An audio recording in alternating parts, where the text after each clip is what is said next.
Nice. I like that. What's going on? That's looking pretty good. Yeah, it is. Not much, man. Thursday. It's almost the weekend. Hell Can't yeah. wait. I'm ready for it. Can you guys still hear me? Yeah. Yeah, good Yeah, to we go. can hear you. Awesome. Riverside's working out pretty good. We're getting the hang of it, man. I like this website. You got me Yeah. smoked on that intro.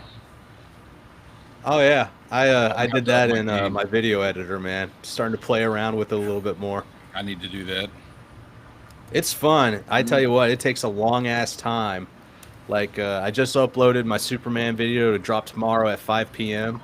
Nice. But because of all the copyright shit that I was struck with on that one, I had to take out so many clips. Of course, it was all of Superman. I don't know how everybody else is getting away with it, and I'm just sitting here getting hit with it left and right. When I try to manipulate the footage as much as I can without actually being like, what retard put this together? But I failed miserably on that, but I think it's still going to be a good video. Yeah, man. I'll check it out. That's tomorrow, Friday. Tomorrow, Friday, 5 p.m., it drops. You know, Nice. there's no way you can do what you do without having to go through what you just did on that whole deal, the whole like learning the Bro. copyright thing, dude. I commend you for pushing through. I have that conversation. That's probably like working with YouTube channels. That is probably one of the top 3 conversations that I have. Which and is you really went through it a crazy. lot better than most. It's really crazy because this will be my 5th video that I put up.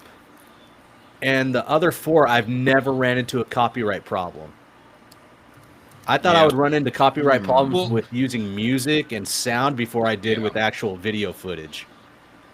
Yeah. But the thing is, one of the things about copyright, though, you got to be aware. And this is the part that really, really sucks. That a lot of people don't realize is like you could get monetized tomorrow, right? Like you monetize, you get a video that pops. All of a sudden, you're monetized. Maybe you even get to like that 10,000, 50,000 subscriber point, and then they decide to start pulling copyright claims on your work. That, unlike all the videos that you've already got that never got a copyright claim before, that sucks. That's So interesting. learning this stuff now, Yeah. and then and having like the next 100 videos that you do where there are no issues and you're good to go, and then Yeah. you get monetized and you get to collect revenue on those 100 videos, and that's way more valuable than you think. Okay. I'll keep that in mind. This thing's telling me to refresh. I'll be right back. I'm over here like I'm kind of playing around because I noticed that when I have my screen full screen, I'm like watching y'all, but it looks like I'm like looking off into space. Yeah, I see that too. I'm still playing around with the with my Yeah. placement so that it All right, looks I'm like back. I'm looking right at the camera. But I'm actually okay. That's close. So what's There all we these go. games that I'm hearing about? Y'all were talking about games man. earlier. So, one just dropped its beta phase, right? And it's called Battlefield 6. And so, let me Yes. bring it up for you real quick. Yes. It's going to be launching on October 11th, and this might be the game that makes me buy a new console. I've never done that. Well, I've never done that for a game. I've always wanted the console because I would play multiples. But after having kids, you just don't have time for it. But this one might be the time I actually pick up a new console and video game. You know what? When oh yeah, this looks cool. When the PS3 came out, I would not buy it. I was just like, I like PS2. I'm fine with PS2. Oh, thank God, Peter. I actually like hearing that. Continue. I'm sorry for interrupting, but that makes I'm happy to hear that, honestly. Because I was like, I'm not gonna do this. And then I had my daughter, and you know, staying up late at night and stuff. And then Stanley here's like convincing me on this Modern Warfare game. Yeah. And everything was the system was like everything had to be done on this system. So I was like, all right, why not? I'll give the PS3 a shot. And then we were playing the Modern Warfare, and it was perfect because we'd be up late, and when the baby's time to feed the baby, you know. And Yeah. so I'd be like feeding the baby, playing Modern Warfare, and then, you know, when my We shift didn't- is over, I'm We like, didn't get "All to right, hang man." out as much, and this was our introduction. Modern Warfare, what was it? Modern Warfare 2 or 3, whichever one it was. I think it was Right. 2 was the first one we did. That was our yeah. introduction to being able to play together without, living at the same place. Oh yeah, with the headphones too. That was another fun Yeah. part. Being able to actually talk online and stuff, play games. That was a lot of fun. We literally lived, like, it's kind of embarrassing. We lived, like 4 blocks away from each other. Right. All right. But we didn't. We had kids. They were young. So, yeah. And the stupid jobs and stuff that we were doing. So we didn't get a whole lot of Time to play. Yeah, we couldn't get our younger brother to join us either. And it took forever to even get, like, friends to kind of start playing. And the PS4 came out. That's the thing, dude. Like, it's so difficult to get everybody on the same page about one game. I mean, my brother, he was always about Gears of War. Hero Darky Dark is in the house with us. What's going on, bro? Hey, what's going on? Hello, what's up, everyone? There he is. What's going on? Can barely hear you, but we're glad you're here. Oh, my bad. How about that? Sounding better? That's a little bit better. Round of applause for Hero Darky Dark. Thank you for joining us, man. What about you, Hero? Do you ever play these online games with the headsets and the Battlefield? I did. I mostly just play what my other people played. So the Call of Duties, such like that. Yeah, I did some of that. A little bit of Overwatch and currently Marvel Rivals whenever I got the time to. Oh yeah, I did Overwatch for a little bit. Can you hear him all right, Peter? Because I can barely hear him. Yeah, well, it's very low. The volume is very low, but I have my headset up on high. Okay. So. All right. Let me see if I can put my input up. Let's see. There we go. I just turned my volume up so I can hear you. What's going on, Omer Glitch? Good to see you up in the chat with us, man. Welcome to the party. Thank you, Don Draw Stuff, for sending him over. So this Battlefield 6 right here. This I never played Battlefield. I was always the Call of Duty, the Modern Warfare, and then Black Ops. Now I play Ark. I was the Call of Duty and Modern Warfare, but Hero, what was your game? What did you go to?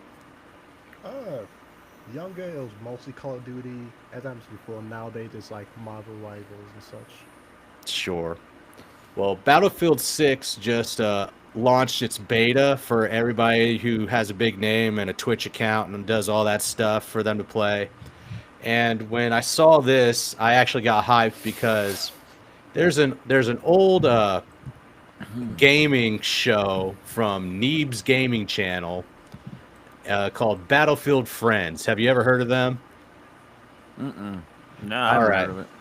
So Battlefield 6 will be launching October 11th this year, or at least you'll be able to pick up the game. And I was telling these guys in the back room, this might be the first time I actually buy a console and buy a game just for that game. Really? That's pretty interesting. The only reason I bought the PS3, like I was saying, was to hang out with Stanley and play the Modern Warfare. And then I got into Turok, and PS3 ended up having a lot of cool games. PS4 I got because of Star Wars Battlefront.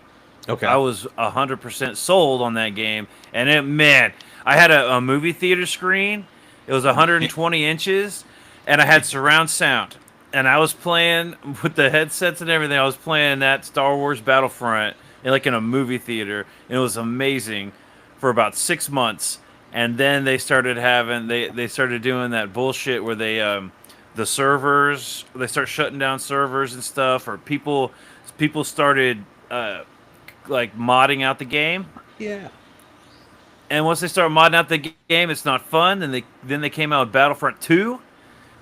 And I was like, I tried it out, and then I moved on to different games. And I'm not buying a PS5. Yeah, see, Omer's having the same issue. He can't hear Darkly or Hero for shit. And is he muted right now? He's muted right now, but I'm wondering if he's trying to up his volume or anything like that. Okay. But yeah, Battlefield 6. Now the game that I really enjoyed. I think Fortnite kind of stole the idea from, because this was back in 2012. This is when I got the Xbox 360 to play Arkham City, right? Yeah. Not Arkham Asylum, Arkham City, the second one. And with Arkham City, you got a game that went with it that you could play online. And this game was called, where the fuck did I put it? Gotham City Imposters. I haven't heard of that one. You've never Yeah, heard I'm of not this one? familiar with that. Nuh-uh. Oh my god, dude, this game. What the fuck? I'll be honest, like I am a fan. I understand its placement in the history of gaming, but I have not played the Batman games. I did Arkham Asylum. Okay. I never finished Arkham Asylum, but They've I've never got- played they- the other those one. developers are Yeah. they are badasses in what they did with those games. Yeah, that That's game all. was pretty fun. Arkham Asylum was pretty good. Asylum was good. City just kicked it up another notch, and then Arkham Knight. I'm glad they introduced the Batmobile and the Bat Tank aspect of it, but they overdid it way too much with it. I thought that was a little ridiculous. But yes, this game This- right here was fucking awesome. So this is an online game, kind of like Fortnite. Yes. I don't know if it's Okay. online anymore, but back in 2012, this game was the shit. You dressed up as you either got on the team of the Jokers or the Batman, and you guys just went at each other like Fortnite, but it was way Yeah. more crazier. That does sound like fun. Because you How had long ago was this? 2012. Oh, by the way, is my volume better for you? Or? Yeah, can there hear he you is. Yeah, I can 100% hear you. better. 100%. Okay, yeah, I turn up my gain a lot, so that's to fix it. Okay, cool. There you go. Nice. But yeah, this game right here, goddamn, dude, I spent days, months on this game. My brother and I would play together all the time, and we would wreak havoc. Ah, man, that's like when we were doing Black Ops. I started doing so I had, remember when you could like customize your logo? And I had Yep, that yes. Venom logo that was on my gun. You made the Condition Black logo.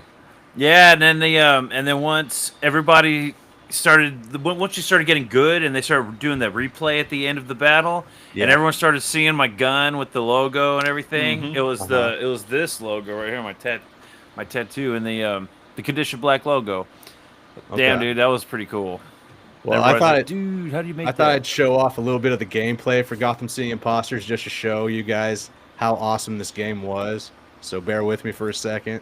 Yep. Yeah. What's the deal with the online games? Like only online. It just makes it that much more fun. Like having a whole horde of people in the online game. Because it took over co-op. Well, yeah, but I always liked. Oh, that's kind of funny. Yeah. Yeah, so this is how your characters actually look and everything. And since Batman's no longer in Gotham, everybody decided to take over and do it their way. That's funny. I love the dude. You look at this and you look at the Suicide Squad game. Like, what the hell? Right? Oh, you think Suicide Squad got like influenced by this game? No, well, there's a long story on that. It's made by the same creators, but they got ham-fisted into doing a live service game. Yeah.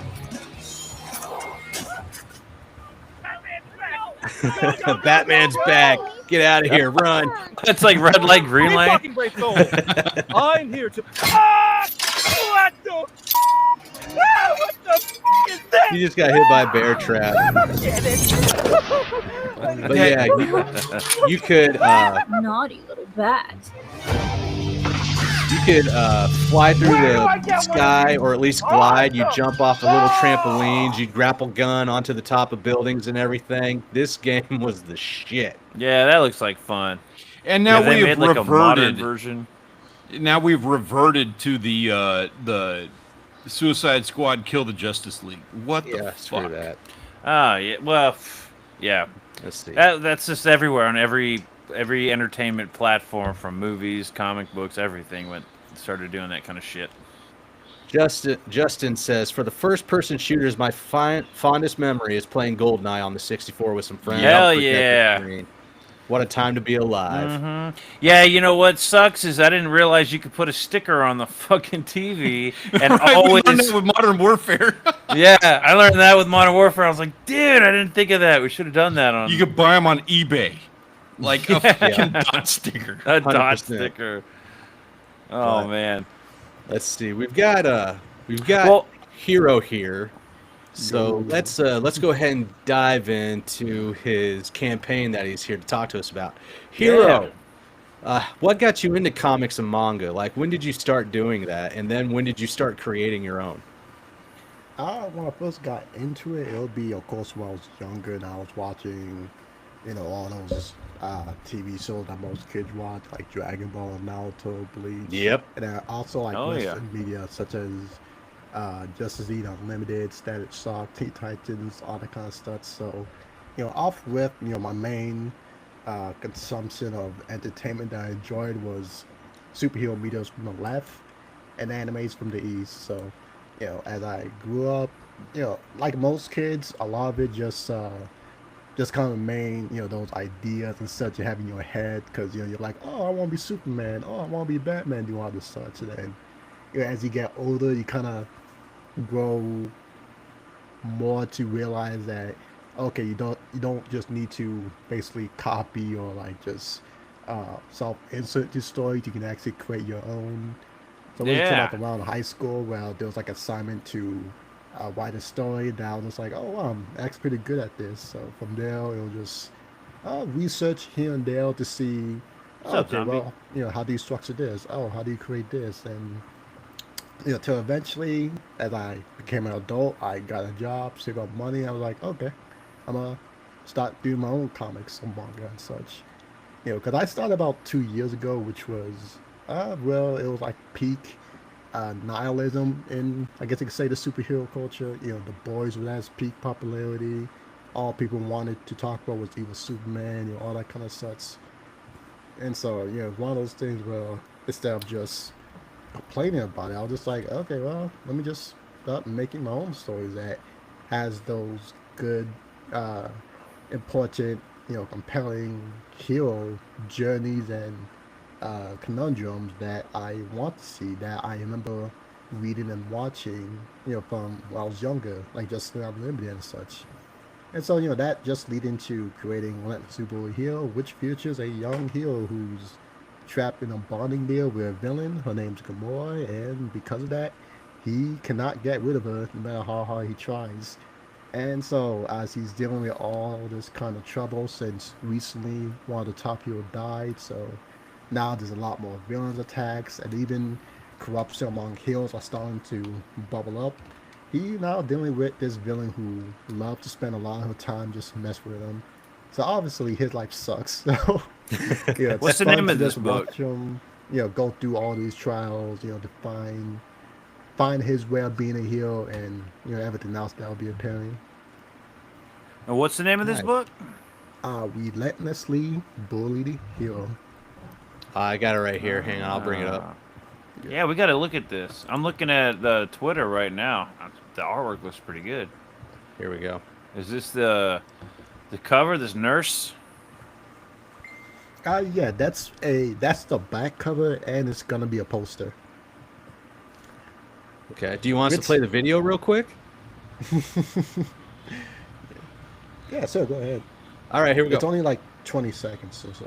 That's really- fine. That's Those are perfect. good trailers. Yeah.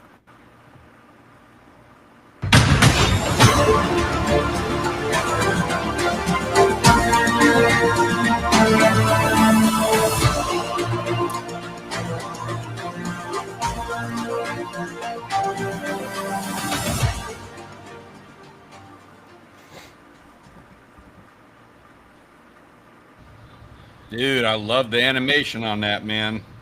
Yeah, I'm looking at the campaign right now, and I'm seeing it's just like a manga.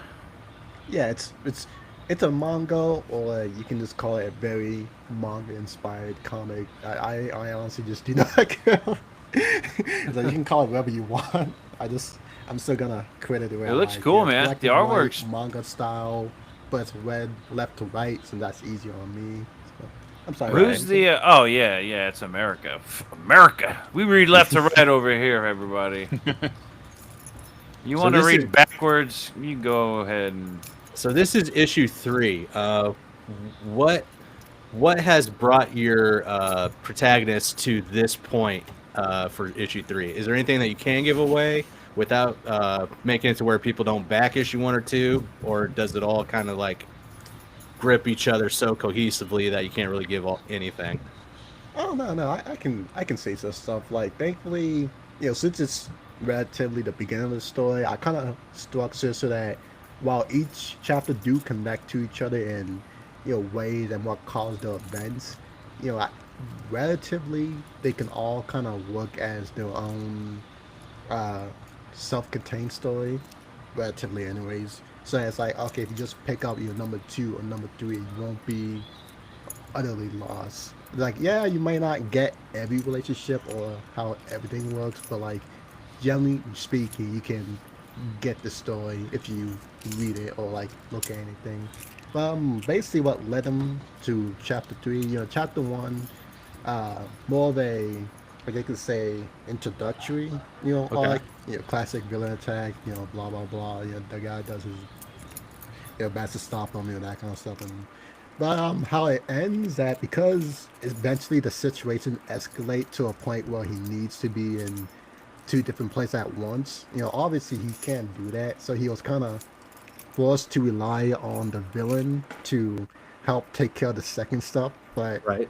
see, being a villain, of course, he doesn't have, I guess you could say, the mindset to make sure she does it safely. So of course, she does it, but like it's in a very you're lucky that you're strong enough to make up for all the dumb decisions you do, Right. because see, there's some dumb stuff. To give an example, there was a bomb on like a vehicle, and because she wasn't thinking, she brought a child with her and she went to go deal with it, and so it's kind of just like, you brought a child to where there's a bomb.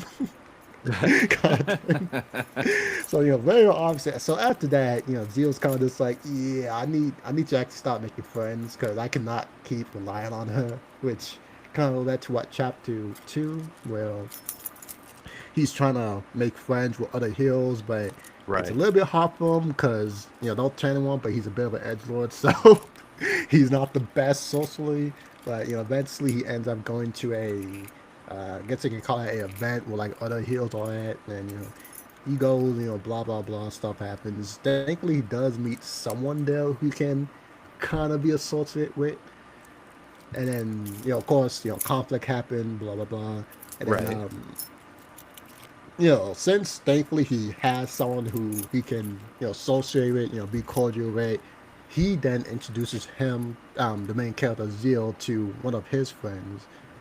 And of course, Zio had to actually hang out with this person, because if you're gonna work with someone, you kind of gotta get to know him, spend a little time with him. And so when they'll spend some time together, Zio kind of started hearing about how she has all this rumors spreading around about her, but it kind of implied that someone is purposely spreading these rumors to stain her reputation, and it may relate back to a group that Zio doesn't really like, because they don't like their ethics when it comes to heels and such. And so that kind of make things escalate to where Zio starts uncovering basic conspiracy that's been I guess you could say plaguing the hero society for at least since the Star Hero died. And that's the big conflict, as Zio's gonna be in for the fight of his life this time around.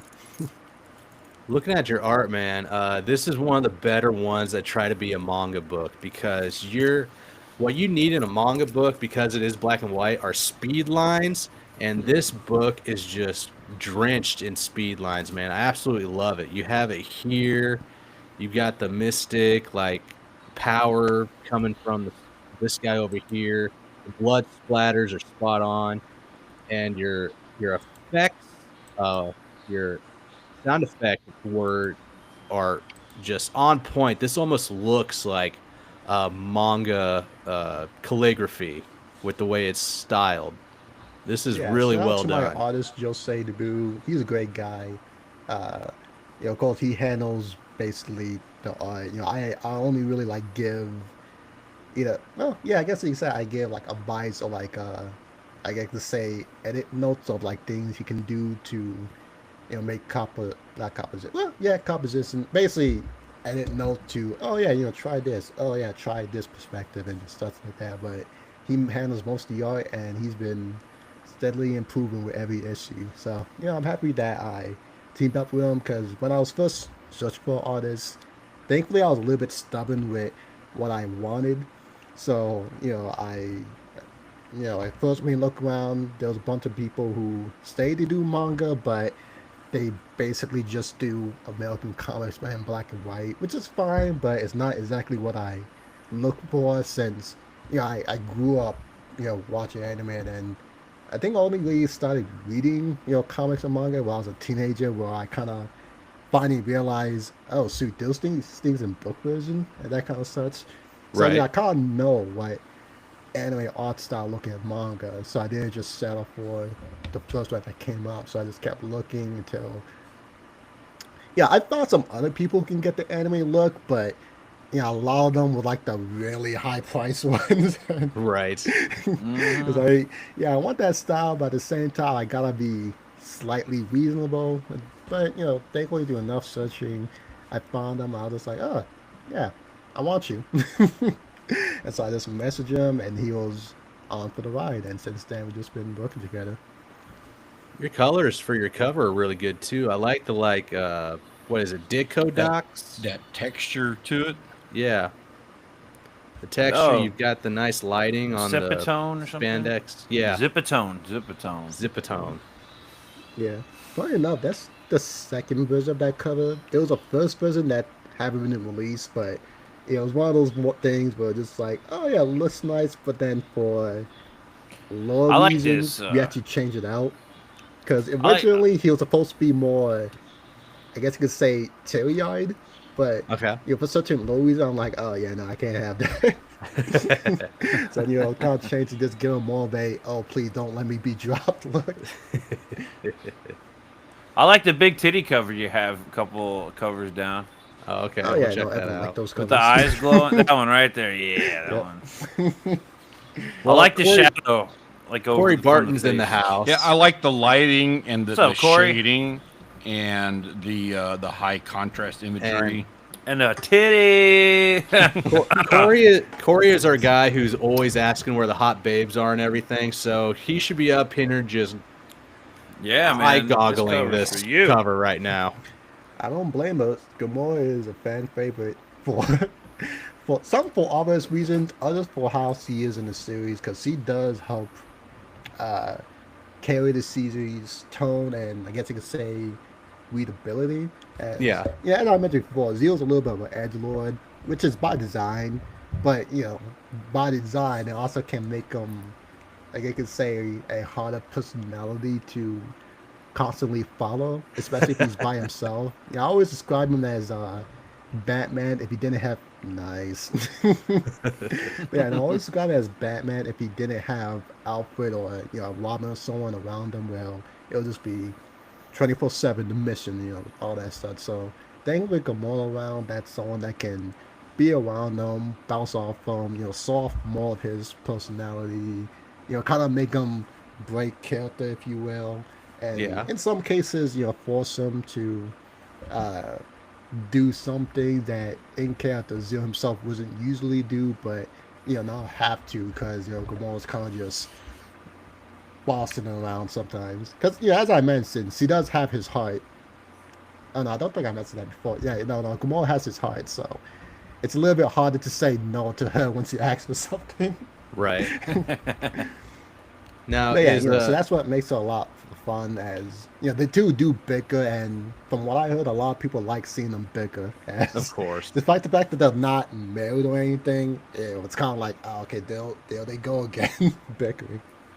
That kind of fun stuff. Oh, dang. Yeah, you got a lot of babes in this one. You got a chick with the horns. You got this one back here that looks like, what's her name in Mask of Zorro?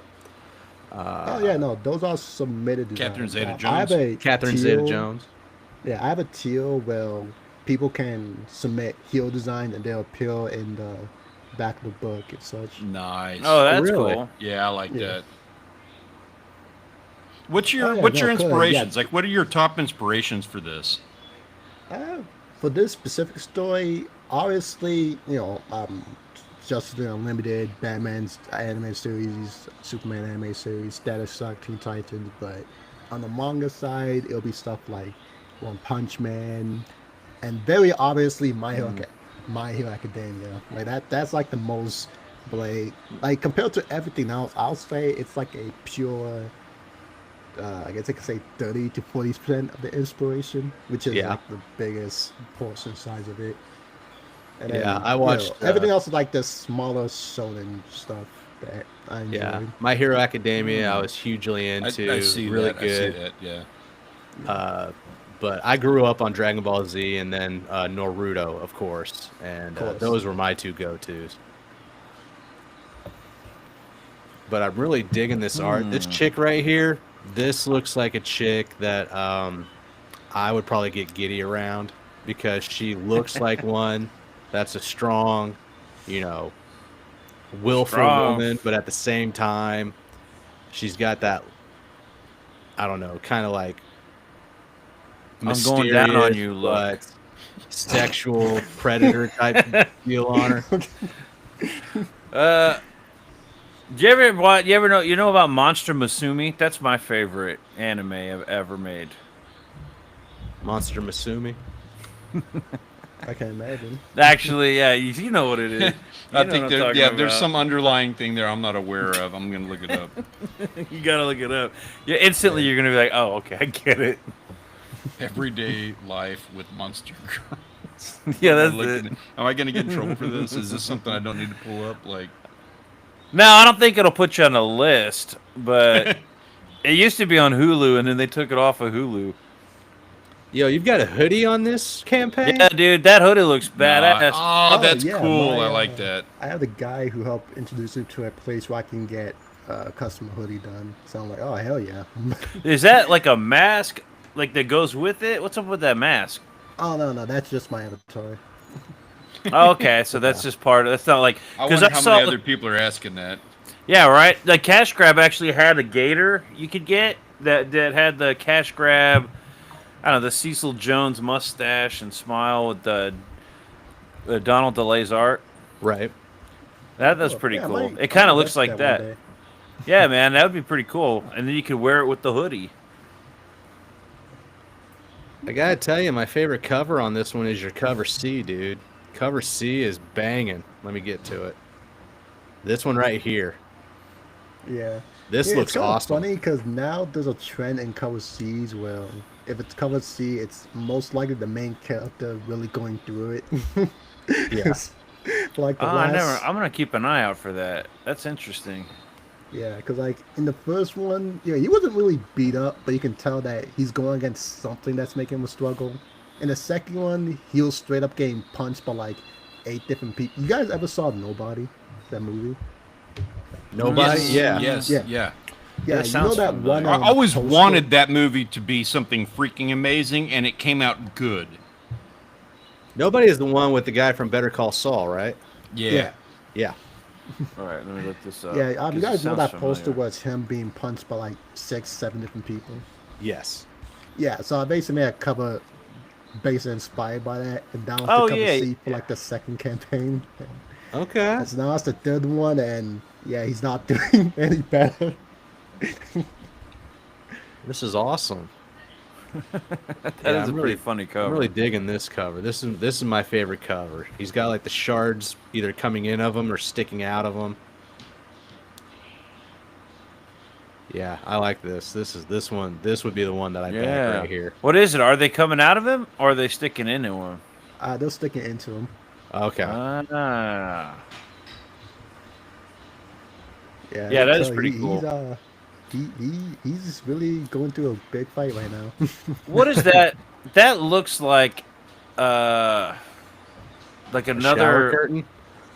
Well, I was thinking like a cover from, I guess, My Hero Academia. Not a cover. Not that it's like similar to another cover, but The style is very similar to something else, but I can't quite put my finger on it. Oh, okay. Yeah, I'm not sure. I know the original idea for this cover was something else entirely. It was you guys know Dragon Ball, right? Have you guys ever seen that one Dragon Ball art image of like adult Gohan going against Android 17 and 18? And Yeah. then, behind him is when 17 was like kind of coming at him from behind. No homo. You guys ever saw that artwork going around? I saw the show, but any particular, it's been a minute since I remember the Android series. Yeah. I like Well, Trunks basically, around like that time. the cover was supposed to be that version of it, but when we were trying to get it to work, kind of found that okay, yeah, it was making the cover be a little bit too crowded. So instead, Right. we change it to now this both form and everything. So it still kind of get that feeling that okay, yeah, no, Zeal's basically getting jumped or jumped or beat up or facing like a lot of hardship, but hey, he's still Oh wait, hanging hold in on. there. I'm gonna But, take yeah. over the screen for a second, Jake. I think Go I for found it. the image. Okay. Is it this image? It's Similar. not that image specifically, but it's basically that tone. Yeah, I can Okay. probably even find Interesting. if I All right, look it you can up. pull Let's up see. that other one Will that do. campaign. Because I was looking at the poses, I was like, "Oh, this has got to be it." Here we go. Got it back. Did it actually boot you out? It didn't just have it ready to go? Yeah, that's weird, isn't it? Huh. Okay. So Well, I'll tell us keep that in mind. these two different females that he's obviously got some kind of relationship with. Who's the blonde and then who's the brunette? Okay. So the blonde, that's the friend I told you about that the guy he met in the second chapter Yeah. introduced him to. Seems fun as he kind of introduced a new, I guess I could say, concept or such to the story that is hero families, people basically where the whole family all got powers, so they all kind of like are superheroes and such. Yeah. And so, of course, her mom, her dad, even her older brother, they're all well accomplished, superheroes and such. But despite the fact that she's not awful, it seems like she's getting like the worst reputation because of, these rumors are coming around and such. And so, basically, when her and Zio, talking, just associate with each other, they went out for drinks as like a fun social event, but very obviously I can see she may have had one too many. Yeah, because I can see the rosy red cheeks going across her face here. And I then the was bubbles wondering, around the hair. I'm sorry, like I took the emotion being read in a completely different direction. I thought she was either drunk or high. She was definitely intoxicated some way or another. Yeah. Yeah. And Okay, then I found the image. this little kitty cat that's here. an ugly one. There we go. That's a cleaner link. But yeah, You no, gotta have like the light side and the dark side, right? Yeah. And then Okay. there was this one. Well, that's Gamora. That's the villain. She's the one with Jill. From the current storyline, about 2 years ago, Jill got into an accident where he was was gonna die, but then she kind of found him at like the last minute, and that's when they made that deal, and she saved his life. But of course, in exchange for that, she took his heart. So now, like, she literally has his heart, like his literal beating heart is in his hands, in her hands. So now he can't really get rid of her, and she enjoys it as it's kind of fun for her to just mess with him a little bit. And I like that. Yeah. It makes for a good like classic manga anime kind of thing. Is where the guy's kind of between two women, kind of Right. bouncing around between both women, or he can't choose. That's like a real classic. What do you call that? Like story Love triangle. love triangle, little trope. It would be, but Jill's personality is much more of a, hey, whoa, I don't get time for this romance nonsense. I gotta study the blade kind of thing.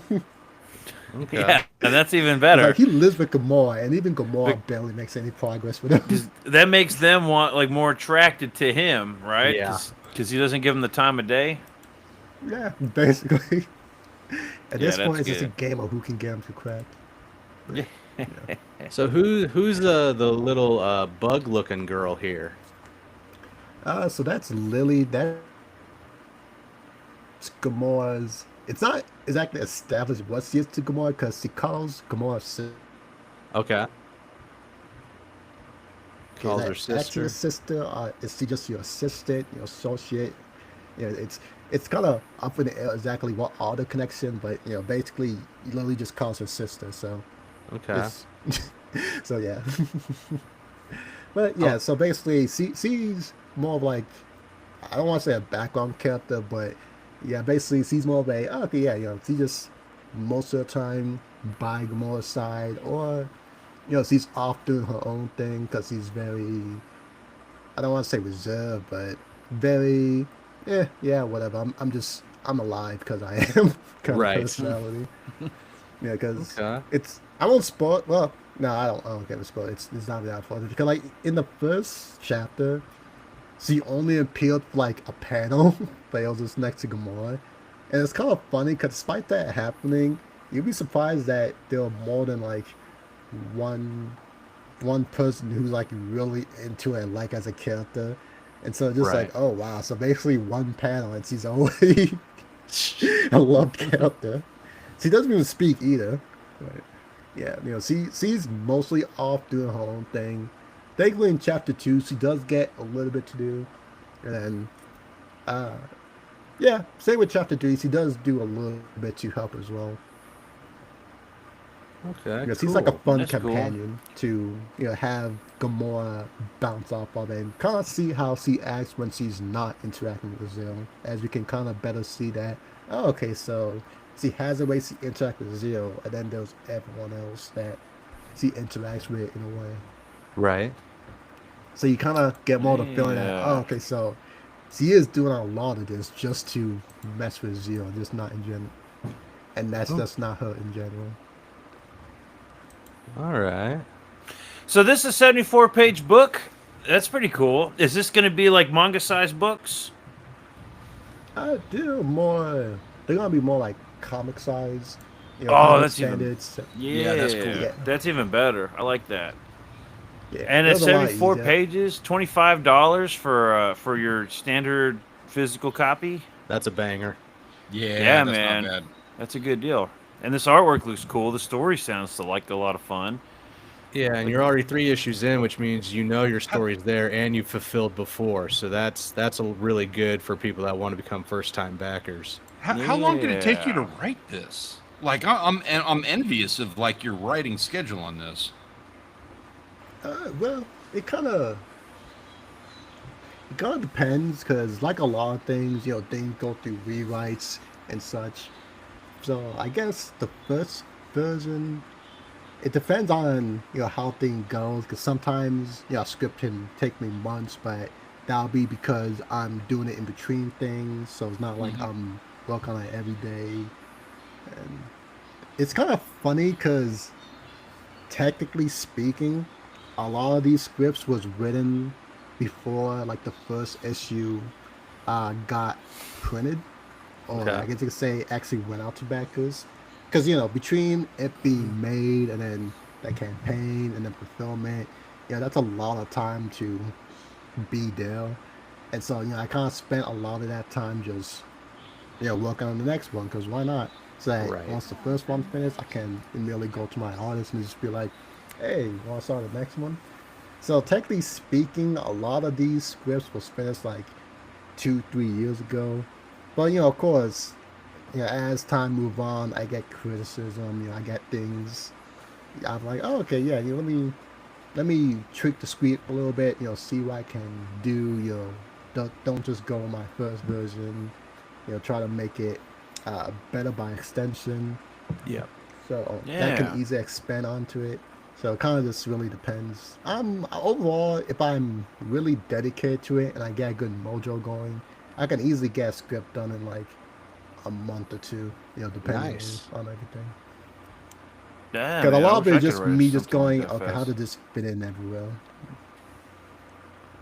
It usually takes That's- me about 2 or 3 months to get a solid like script done for one of my issues. To hear that you do it in a month, this just must be your thing to do. This must be your gift. Yeah, so a lot of it helps that the manga format, I guess you could say, Yeah. really benefits from like decompressed stuff. So it's one of those things where I'm learning to not over complicate every step of the way. So, instead of me spending like an hour writing one panel, I'm like, okay, well, yeah, I don't need to do all that. I can just, okay, well, just describe this, describe the main point of it, let the artist kind of have his creative direction, and then, put in the dialogue. Like sometimes, even while I work on it, I'll kind of do like a rough copy, like the whole script. So even if one part isn't like fully complete, since I kind of know how the story is going, I'm like, okay, let me just put that in, maybe some filler words, and then later afterwards, I'll just go back and edit it. And I find that it helped the process go a lot faster, as it's like, okay, instead of me, overthinking every word along the way, it's me getting the outline or the main foundation down, and then going back quickly, not quickly, but going back to, okay, actually dust off the areas, make sure everything connects, make sure it's coherent and all that other stuff. So it's really just a formula of how you want to keep things going. So this is your 4th campaign that you've done?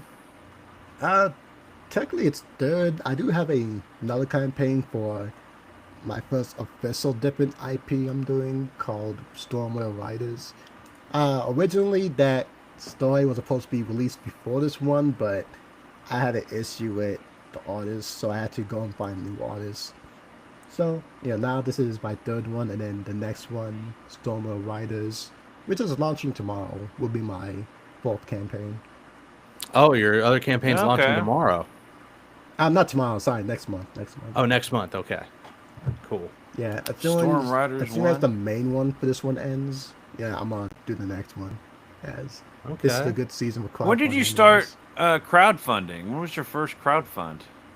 About 2 years ago. All right. So we're putting about a book a book a year? Is that right? About a book or two a year. I've been, trying to find ways how to amp that up. The only issue is that every book I do ends up having a bit more pages to it. Yeah. So Yeah, it's a good But- thing though. Yeah.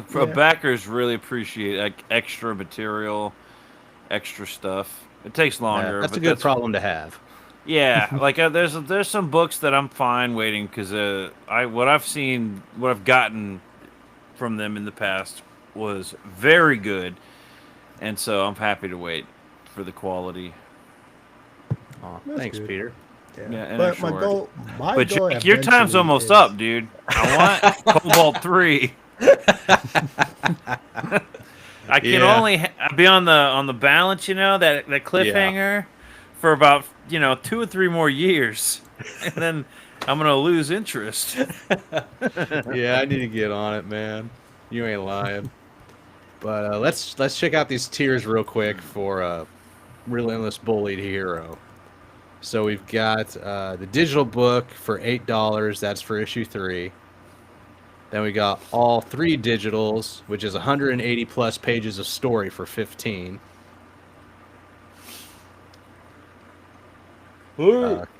Physical cover A is $20. Physical cover B, $25. Pay extra for some titillage there. I can understand that. Yep. And then Yeah, that's cover also a C. running joke. I've been doing my campaign where, usually cover A, usually anyways, features you as like the main character. But Right. as a joke, I'm like, let me make the Gamora one cost more just to see how many people will still buy It doesn't have to be Right. a joke. I mean, you don't have to do it for comical purposes. I've got a question.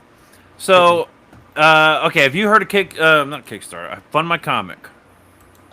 Yeah, I heard about it. Are you considering doing like a second chance or doing like a back burner campaign once this one's fulfilled and you're like having like a place to sell extra copies or different covers or something. Maybe explore a new audience over there. Right? Because that place is growing, man. They're starting to get pretty good. And of course, Indiegogo's another one. But usually people who have their backings between Kickstarter and Indiegogo, they pretty much have their backers on one or the other. But from a comic, I have considered it, although I am working on creating my own website where I'll be selling the books and such. So oh, that's a good one too. Yeah. and such. So it's one of those things. I'm like, yeah, I probably won't mind doing it. Just one of those things. I'm like, okay, so how am I actually gonna do it? Because there's one of those things where I'm like, okay, I'm gonna do it. I gotta actually make so that it works and then all that stuff. But your websites are a little more complicated. Campaign deal. But and I'm asking because the second part to this question has to do with Kickstarter specifically. I notice. I mean, you got a lot of add-ons, and I like that. I think that's cool. Those little the secondary purchases on you've got every tier, right? And then you've got these the optional add-ons, and then these. Okay, so 2 items are included, and then you got a bunch of optional add-ons in here. But I'm not seeing something that we see a lot of, and I'm wondering. And actually, I like that you don't have it. But on the other hand, you are on Kickstarter, and this is exactly the kind of campaign where you get 30 variant TNA covers. Where are those at? I'm not seeing them on here. I know that would be profitable, but you'd be at 30 grand right now. Yeah, but like for me specifically, because I do kind of like actually have care for this IP and such. I'm not saying no one else does for their own, but because I do, it's one of those things where I'm like, I don't just want it to be, another. No, you can say you've got class. That's a respectable answer. There's nothing wrong with that. Respectable. Toss the morality shit out the window and go make some TNA covers, man. 40 grand, bro. You'll get it in that 14 days you got. You got 65 backers already at 2,700. Your goal is 4,000. You've got time. You can hit that.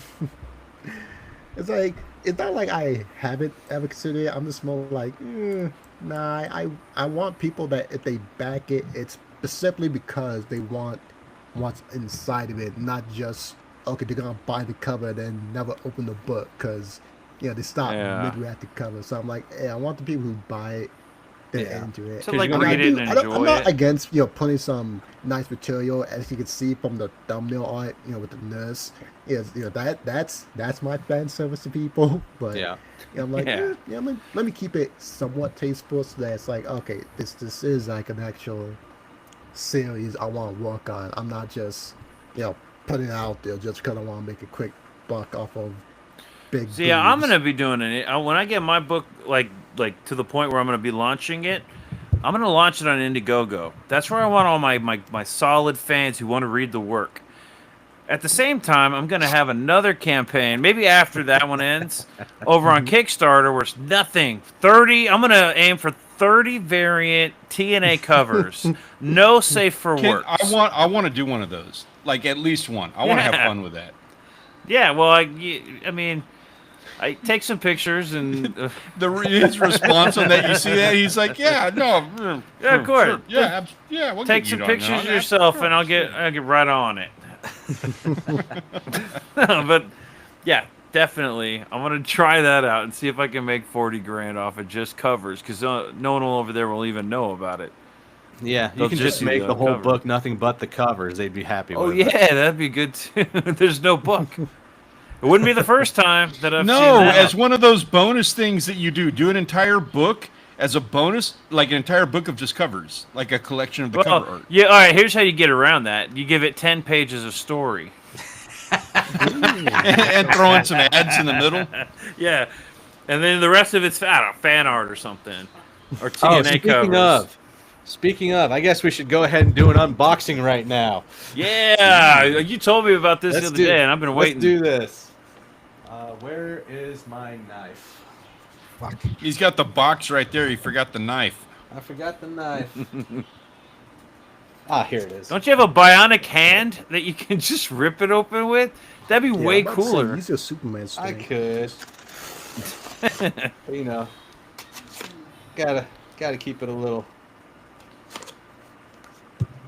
PG around here. Like Hulk rip.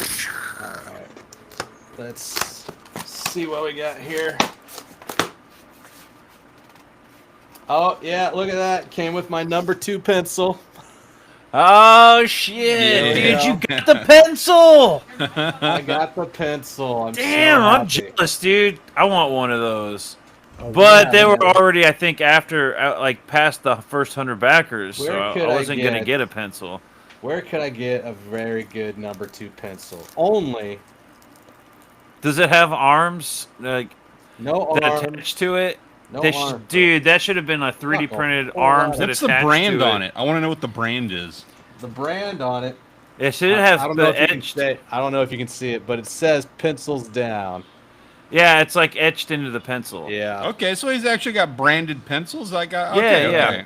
That's cool. I wonder what brand they got the pencil from, because that's a that makes a difference. And officially, Those Amazon pencils are shit compared to like Ticonderoga, and I'm not even a huge Ticonderoga fan. and here we go. It's pencils down. Yeah, which cover did you get? Oh yeah, you got that one. I got this one.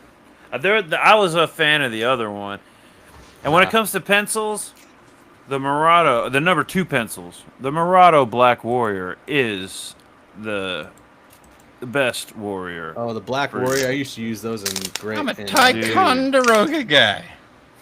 I used to use You those want a in mod? I grade bet you school. read. I bet you like Ironheart. I've been waiting for that. I've been looking at the chat for that comment the entire time. I wasn't expecting it on here from you. You know, I actually Mona's gonna had- be here tonight. It's hard to find those Murados these days. Art's Hey, it not actually bad. looks pretty good, man. Yeah, that Art's not artwork bad. is good. Oh, wow, John that's Dillard's. great. I like How's John the- Dillard's I'm art. curious about the paper quality, like the Paper quality. you know what I mean? It's How's the haptic response? so it's not like a shiny gloss or anything like that, but it's not matte. It's got a little bit of a bumpy texture, but it's not bumpy. It's just like, you know, Is it thick paper? it's thick enough. It's not newspaper print or anything, but it's got some good hold to it. It's not going to give or whatever. It sounds like that, like almost little thicker can than hear- magazine. You can hear the smell, like the new book smell. Yeah. You can hear yeah. it. Oh, dude, paperweight and the matte and all that finish, you can hear Yeah. it. And there's Fanta's character right there sitting on the car. We miss you, Fanta. Oh, Fanta, where you at? We need her we back miss here. you, girl. I hope she's doing good. But yeah, pencils down, man. We'll be doing a review on that one too. Yeah, I'm looking forward to that one because I mean, Yeah. from what I hear, the story is funny, and I'm curious to hear that. I wish there was more of it. Right. That'd be my only complaint. Yeah, Of we everything will I have know more about funny that book. stories. Yeah. What? 12 pages and then an extra 12 pages of nothing but like just art. Yeah, I want more story. I do And too. he had Mike Barron writing it, right? Yeah. Let me So- double check on that real quick just to make sure. Or was that Smokes the Fox? I could be getting. I know That he was- did Smokes the that was Fox. Smokes the Fox. But let's Hmm. see. Let's see who wrote. Writer is Hojo. Hojo. Okay. Okay, so the guy from the Mysticals series. Well, that changes things a little bit because Yeah. if you're paying Mike Barron, comic book legend Mike Barron, Yeah. to just write 10 pages, it's like, damn, he's got to Yeah, be pretty something's wrong. expensive. Where? Okay. Like, that makes me think, how much does Mike charge per page? Yeah, right. It kind of makes me Shit think. ton. I'm a cheapskate, so it kind of makes me think like, okay, so if I could like get him to write 10 pages, and then I'll write the rest. Like I'll just fill. Yeah. Just follow his course. That's right. That's a good way Yeah. of looking at it. Sounds like a reasonable thing. Yeah. But Relentlessly Nice. Bullied Hero. How'd you come up with the title for that? What made you think of Relentlessly Bullied Hero? Oh, well, I mean, it's kind of funny. It's fun to see how a series can transform from, I guess you can call it the initial stages of the story to the final product because I guess you could say, in a sense, the original idea of the story was supposed to be a little bit less serialized and more of a, I don't want to say a one shot, but kind of like a, okay, yeah, let me just do a goofy, funny little adventure of a guy who, not a guy, but like a hero who's trapped, basically dealing with this villain who, Right. yeah. Originally, they it was supposed to be less that he's basically forced to be around her and more of a, oh, okay, well, he's just keep trying to do his own thing, but see, keep on like going out of her way to, you know, find him just to bother him kind of thing. But Yeah. eventually that kind of just developed into, why not I can make this like more of a storyline to do this and that. And I kind of find that it was better off to have that bonding deal be the main focus. And it'll kind of justify more of why, well, one, Zero hangs around her and why Zero doesn't do more to get rid of her. Because, with Zero's personality, technically speaking, he should be doing just about anything to get rid of her.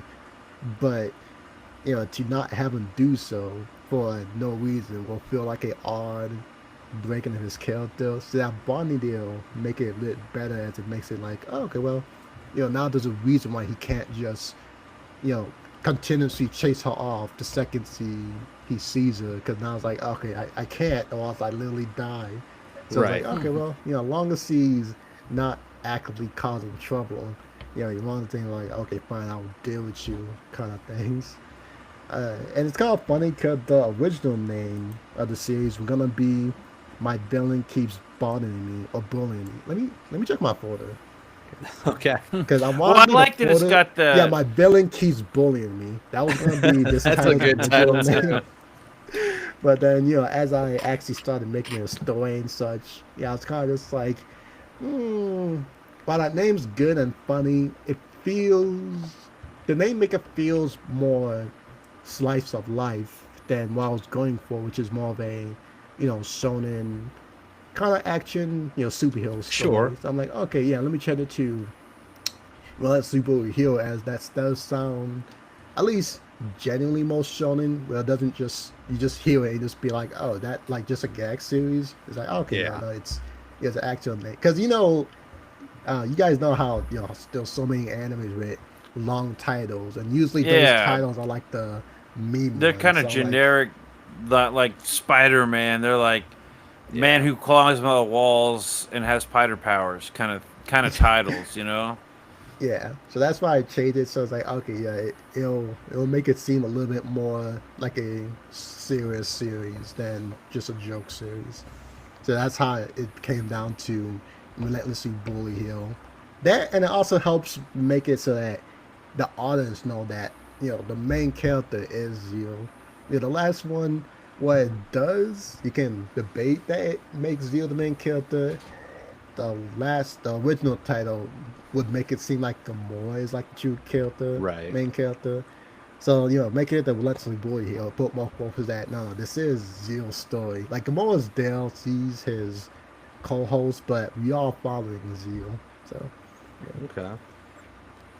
Well, we're at the hour mark right now. Let's take a moment from Relentlessly Bullied Hero, change gears for a second, and let's get back to Battlefield 6. Yeah, Battlefield 6. So there's a few games that are coming out that are making me want to, or looking at the gen PS5. All right. Yeah. Arc 2.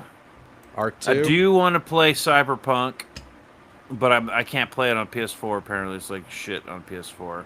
It's shit on Xbox One also. You actually have to get the X series. So they screwed me out of playing. And it. the good one, the lesser of the two X series is like a nightmare for developers to try to fit their games on. Okay. And then GTA. That's the next one. See, Battlefield 6, that's the go-to for me. I was never into GTA. But it just looks so fucking real, man. It really does. And what's the Florida awesome, man shit, I like that. If you are a Battlefield fan, then you should know about Battlefield Friends. And you can find them on the YouTube, and we're about to check out one of their videos right now. So, What's this- Battlefield Friends?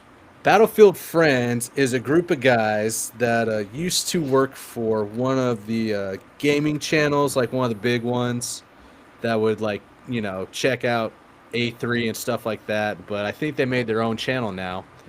And they do these little short videos of their characters in the game. So one of them's a medic, one of them's a sniper, one of them's an engineer, and the other one's, you know, just so whatever the class is. And then they act like those characters in the game while playing the game. It's really hilarious. So right I now, like the commitment on that. yeah. So this clip here is Battlefield Friends God Gun. So you know when they like. I booted himself again. That's one of the things we Right? got to figure out Instead of what's hitting going play, on. instead of hitting play on it, he's like, nope, out. No, he was sharing. I think he had to share a different video because that was an official video, wasn't it? The one, Official the one that was playing a second ago. Yeah, that wasn't that like official Battlefield 6, or was that? I think that's like their website. Yeah. So he's talking about like a smaller group doing their own channel. or Yeah, he's something. talking about. I believe it's a YouTube channel. He's talking about where a couple of guys get together and play multiplayer. This shit is always happening over here. Mm-hmm. Yeah, that's weird. We got to figure out that one. All right, here we go. So this one's titled USAS 12 plus frags.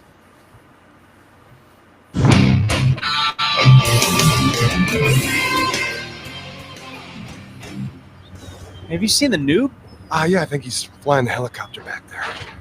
Oh God. Hey guys, look what I got. Oh. Whoa! Yeah, a USAS 12. This thing's got 12G frags. It's a walking cannon. Where'd you get that? Picked it up off of some dead guy. I thought you said that gun was for pussies. Yeah. That was before I had one. Watch this. Oh shit! Oh, you're not even looking. This gun is the best thing that ever's happened to me. Yeah, do you find that might be an unfair advantage? Yeah, I do, but I don't care because I have one and it's mine. It's my baby. Don't fucking look at it. I'm not. Don't fucking look at it. Calm down. Cool out. You want my gun, don't you?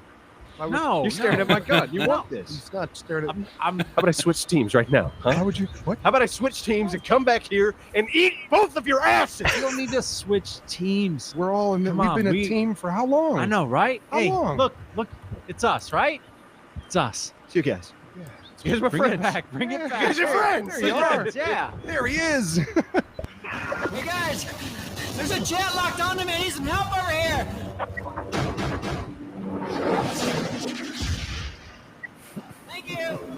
Holy shit! You just took out a That's jet. funny. Takes out checks. I'm a god with this. I can control day and night. I don't know about that.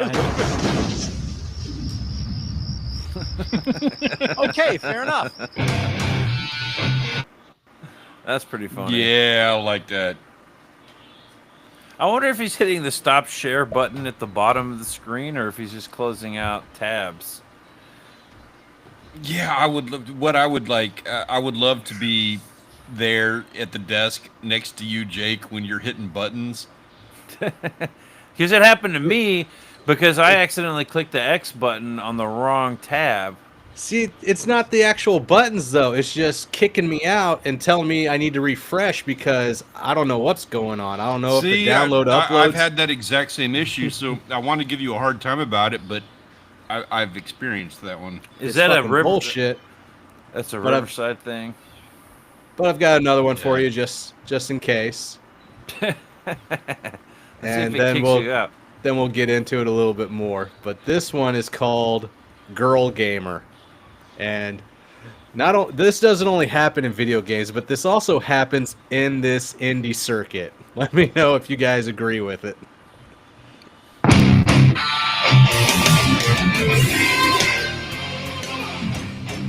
Hey guys! Oh, damn it. Fucking squeaker. Hello, young man. Oh, you think I'm a kid? I'm actually a girl. Oh, Even worse. I'm sorry. I didn't know.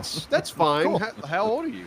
Does it matter? It doesn't matter because girls can't play, so What the hell's that mean? they're not good at Battlefield. They're How good do you- at like putting makeup on. Holy shit! I What? mean, are you like 18 or older? I am older. Yes. Okay, older than 18. Yeah. You okay with that? I'm perfect with that. That makes you That's- happy? Yeah, that's awesome. I just got a friend request from you in a private message Yeah, that was quick. Yeah, with your phone number. There it is. Now you have it. Hey, Not gonna use it. That's fine. You don't have to. No one said you had to. You dyke. I thought you said your friend thing didn't work. Which friend thing? Your friend request. with Doesn't your work. friends. I was trying to send you friend Oh, things. Doesn't work. Huh. don't look at me. Don't look at me. I might just go silent if you guys don't mind. Perfectly understandable. Go ahead. She's cute. I like her. You don't know what she looks like. Yeah, I know. She sounds cute. She can still hear us.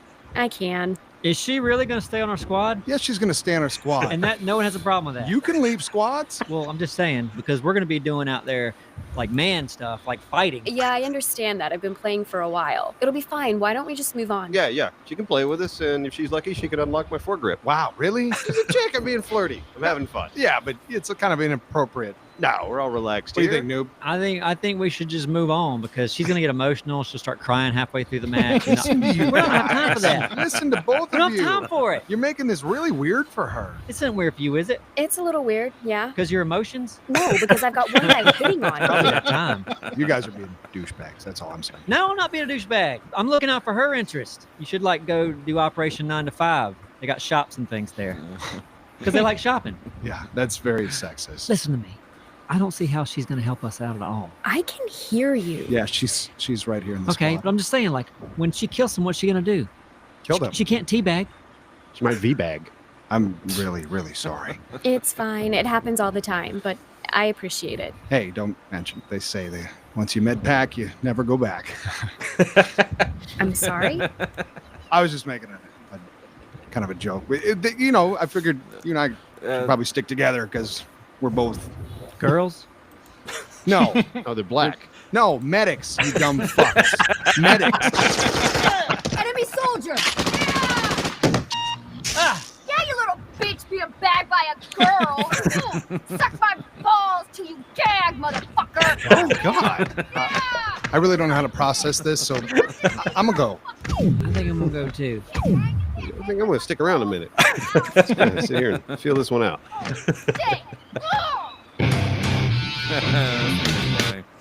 Yeah, man. Battlefield 6, baby. Sold. Darren in the house. What's going on, Darren? What's up, D-Wag? What's up, Darren? Been a minute since I've seen you, brother. Hope your arm's healing. Yeah. Yeah, heard about Battlefield 6. Is there a Modern Warfare coming out on the new systems? Yes. So check this out, Peter. If you're not aware, there's not a Modern Warfare because they dropped Warzone, which was a travesty like 2 years ago. It was supposed to be DLC for a prior game, and they were like, nah, we'll just go ahead and make this a full $70 release. It takes you like 3 hours to beat the game. It's all multiplayer based. Then they released Black Ops 6 last year. There's 6 and now? It's Black Ops 6. So they hammered that one out. And then now in October, like literally a year later, they're releasing Black Ops 7. And in the multiplayer of Black Ops 6, you can't. So you know how like in the multiplayer, you can do all the customizations and do the different things. So this is where we're at because you and I are a little bit behind the times on this whole thing. So to update you where they're at. So you can be in Black Ops 6 multiplayer.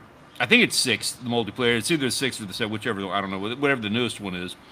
You can be American Dad, Beavis and Butthead, the Ninja Turtles. That's kind of cool. What is it? The Titan anime? Titan AE? They're- Attack on Titan? Attack on Titan. Yeah, you can be like the Supreme Titan or something like that. So it's Fortnite. Well, see, the thing is, here's the thing. It's actually like I believe it's some of the old Modern Warfare 2 maps that they have reskinned. Yeah. Oh, and they're Plus calling some them new something maps. else? And it's the exact same, like high detailed, like fighting and stuff like that, except that they're introducing like the super like sliding and trying to make it real fast paced, and it's realistic graphics. Unless you're Beavis and Butthead, you're like so shaded anime characters in this realistic looking environment. It's ridiculous. It's a clown show right now. So Battlefield 6 then. Yeah, exactly. Battlefield 6. In Battlefield 6 you can blow up buildings. Yeah. Oh, that's pretty badass. So you can take drive out around in a tank. Yeah, I gotta Is- try Battlefield. Is one of these days. GTA 6 is Yeah. that going to be online? Yeah, of they've course got an it's gonna be online version online. of that too, yeah. All right. What if we went into GTA 6 and did Battlefield just on everybody in GTA 6? Oh, you mean just go around killing people? Just in like have a GTA? little squad of us that would Yeah. just run around and murder people. That'd be awesome. Online. People Okay. would fucking hate us, but it'd be awesome. We get I'm in like game. a truck or something and then just run around Like and bully hillbillies, people. we have to have like some kind of like squad like No, too many Dang. fucking kids on there. We've got to take it back, bro. so we need to started have like this our shit. characters need to be like old 50-year-olds. Yeah, and we Yeah. bully people like we used to when we were kids on the internet. Yeah, and nothing like this like little rated MA for mature adults like cursing that they give you in the game. I'm talking we're going to get lethal on these little motherfuckers. Yeah, Their dude. parents are going to be listening in the background going, "What the fuck are you playing?" We've got to start an army and just have everybody join the army or our own country. We'll start our own 100%. country and we'll just Dude. take over. Our characters are just drenched in red, white, and blue. Yeah, but fuck your game. We took over this bitch. We can't do this without like it has to be like streamed to Live YouTube. streamed. Yeah, we have Yeah, to of live course. stream it. Yeah. That'd be even It'd be better. the only reason. It'd be the only reason to do it. That would be so funny. You know, like going into old chat rooms and just start talking shit to random That's people. right. Except now, they're talking about putting AI in the I don't know how people, advanced right? that is. NPCs. They're AI. doing AI some bots? wicked stuff on it, but they are actually having some level of AI to the NPCs. We could go do yeah. our own missions where we have to bully like 100 AI into crying or something. Like if you get an AI to cry, then you got a point, and whoever ends up with the most points in Dude, 5 minutes. apparently, so they filed like a dozen patents on this game, Yeah. and apparently like one of the things, the whole like joke that you see in the trailers about them doing the social media aspect of it, Right. apparently that's like an actual gameplay mechanic. It's not just like a cutscene. It's something that you Really? actually do, like you're actually filming the thing or something. That's Huh. interesting. Yeah. What's going on, up, Mo? Where you been? Missed all Mo the good joined. shit. He joined the army, our army, He Oh, would. yeah, that'd be our great. He'd GTA definitely be in army. there. Yeah, we'd have to go. And Darren, we need D-Wag D-Wag in said there. he just got a PS5, so Oh, that'd be a on. reason. That'd be a reason I would buy a you- PS5. hey, D-Wag, you get to be the leader, as far as I'm concerned. We can cast votes Real- right now. I'll follow dude, D-Wag. GTA into 6. GTA 6 hell. Live streaming D-Wag GTA president. 6. We call it the crack pack. We mow down every motherfucker in there. Yeah, we So gotta game on find a that. crack So rock. game. Yeah. Magic crack rock. Yes. Forget the side quests. Forget all that shit. We're just mowing down every little kid in there. We all characters can look like little crackheads. That would be awesome. It Yeah. would be. Yeah. Get There's probably a whole group of dudes talking like this already, and then we're Yeah. gonna be all like, "Yeah, let's go, boys!" Way like we We could get, all like, kneel our down in an asses- alley, like rolling dice. We're gonna have like our asses handed to us by a bunch of 13-year-olds. fuck that. Yeah. That's Fuck like that episode of King of the Hill. So Where I they would haven't let the touched. kids bully them, and then the kids ended up winning the bully contest. So I haven't touched just full record on this. Like I'm Yeah, gonna be dude. like the low man on the totem pole. Why do you? Yeah, okay, that's that. I That's just read fair. that. Yeah, No, yeah, that's fair. We all agree with that. I haven't played GTA since GTA 4. I never touched GTA 5, so I I'm have gonna be GTA a little 5. rusty.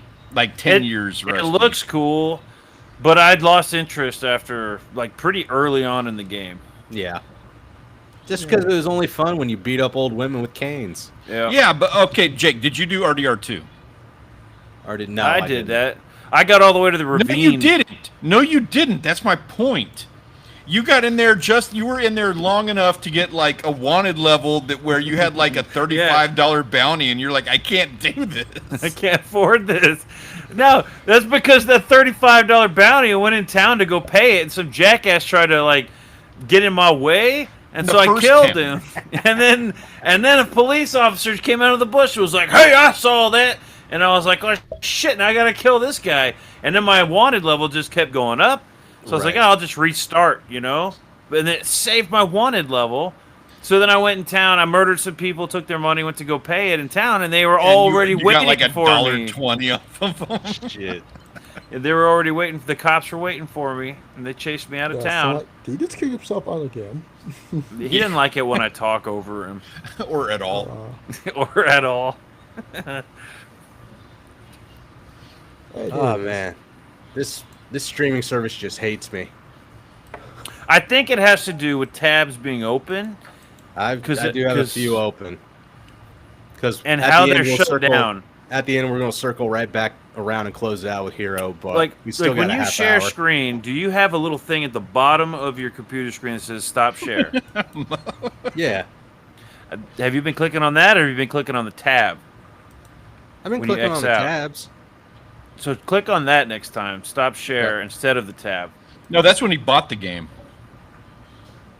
I'm already retarded. That's about right. Because I couldn't get out of that ravine. I remember when you got it. I was envious. I remember when you got it, and you're like, "Yeah, I got already. Look at these graphics. We played it over at Mom and Dad's because it was like the physical disc back then when it came out." And we were playing it, and it was gorgeous. It was amazing, like all the animals and the graphics and all this stuff. I was like, wow. And then I ended up getting it like, it was like a year later, like a year and a half later, something like that. It wasn't that long, but it was a little bit after. And I was like, man, Peter, like I'm getting into this game because I was way behind. Like I hadn't played any games in 10 years. And so I start playing it. And I'm like, dude, Peter, this is pretty epic. Like, I am really liking where this is going. The storyline, the character development, like, there's a lot going on here. He's like, nah, fuck all that. Like, I got a $30 warrant level thing on like the first level, and I quit. I'm like wanted. I played that on one PlayStation, and somehow it remembers me on a different PlayStation. They're like, you can delete the saves, dude. We want our fucking $30. But then I got to spend 30 minutes in that snow level for the 5th time. Did you guys, Hero? Did you guys ever play either Counter-Strike or Team Fortress growing up? Didn't do that one. Counter-Strike sounds familiar. Counter-Strike was like the first thing. It came. Oh, what game was it? I think the only time I ever tried Counter-Strike was at like a friend's house when I was in college or something. Okay. Like that. So that was like one of my first like online things that are kind of like Call of Duty, where it's like terrorists versus the counter-terrorists. And the counter-terrorists were all dressed up as SWAT teams in blue. And then the counter-terrorists, you know, they looked exactly like counter-terrorists in, you know, the tan military uniforms or whatever. But you'd have to go over, if you were the terrorist, you'd have to go into the base, set up your C4, and detonate the counter-terrorist base. And then if you guys kept the terrorists from entering in, time would run out and you guys would win. But that was like the first like back and forth like Call of Duty or Modern Warfare online gaming that there was. And then Team Fortress was about up that alley too, but instead of being counter-terrorists and terrorists, you were just Team Red or Team Blue.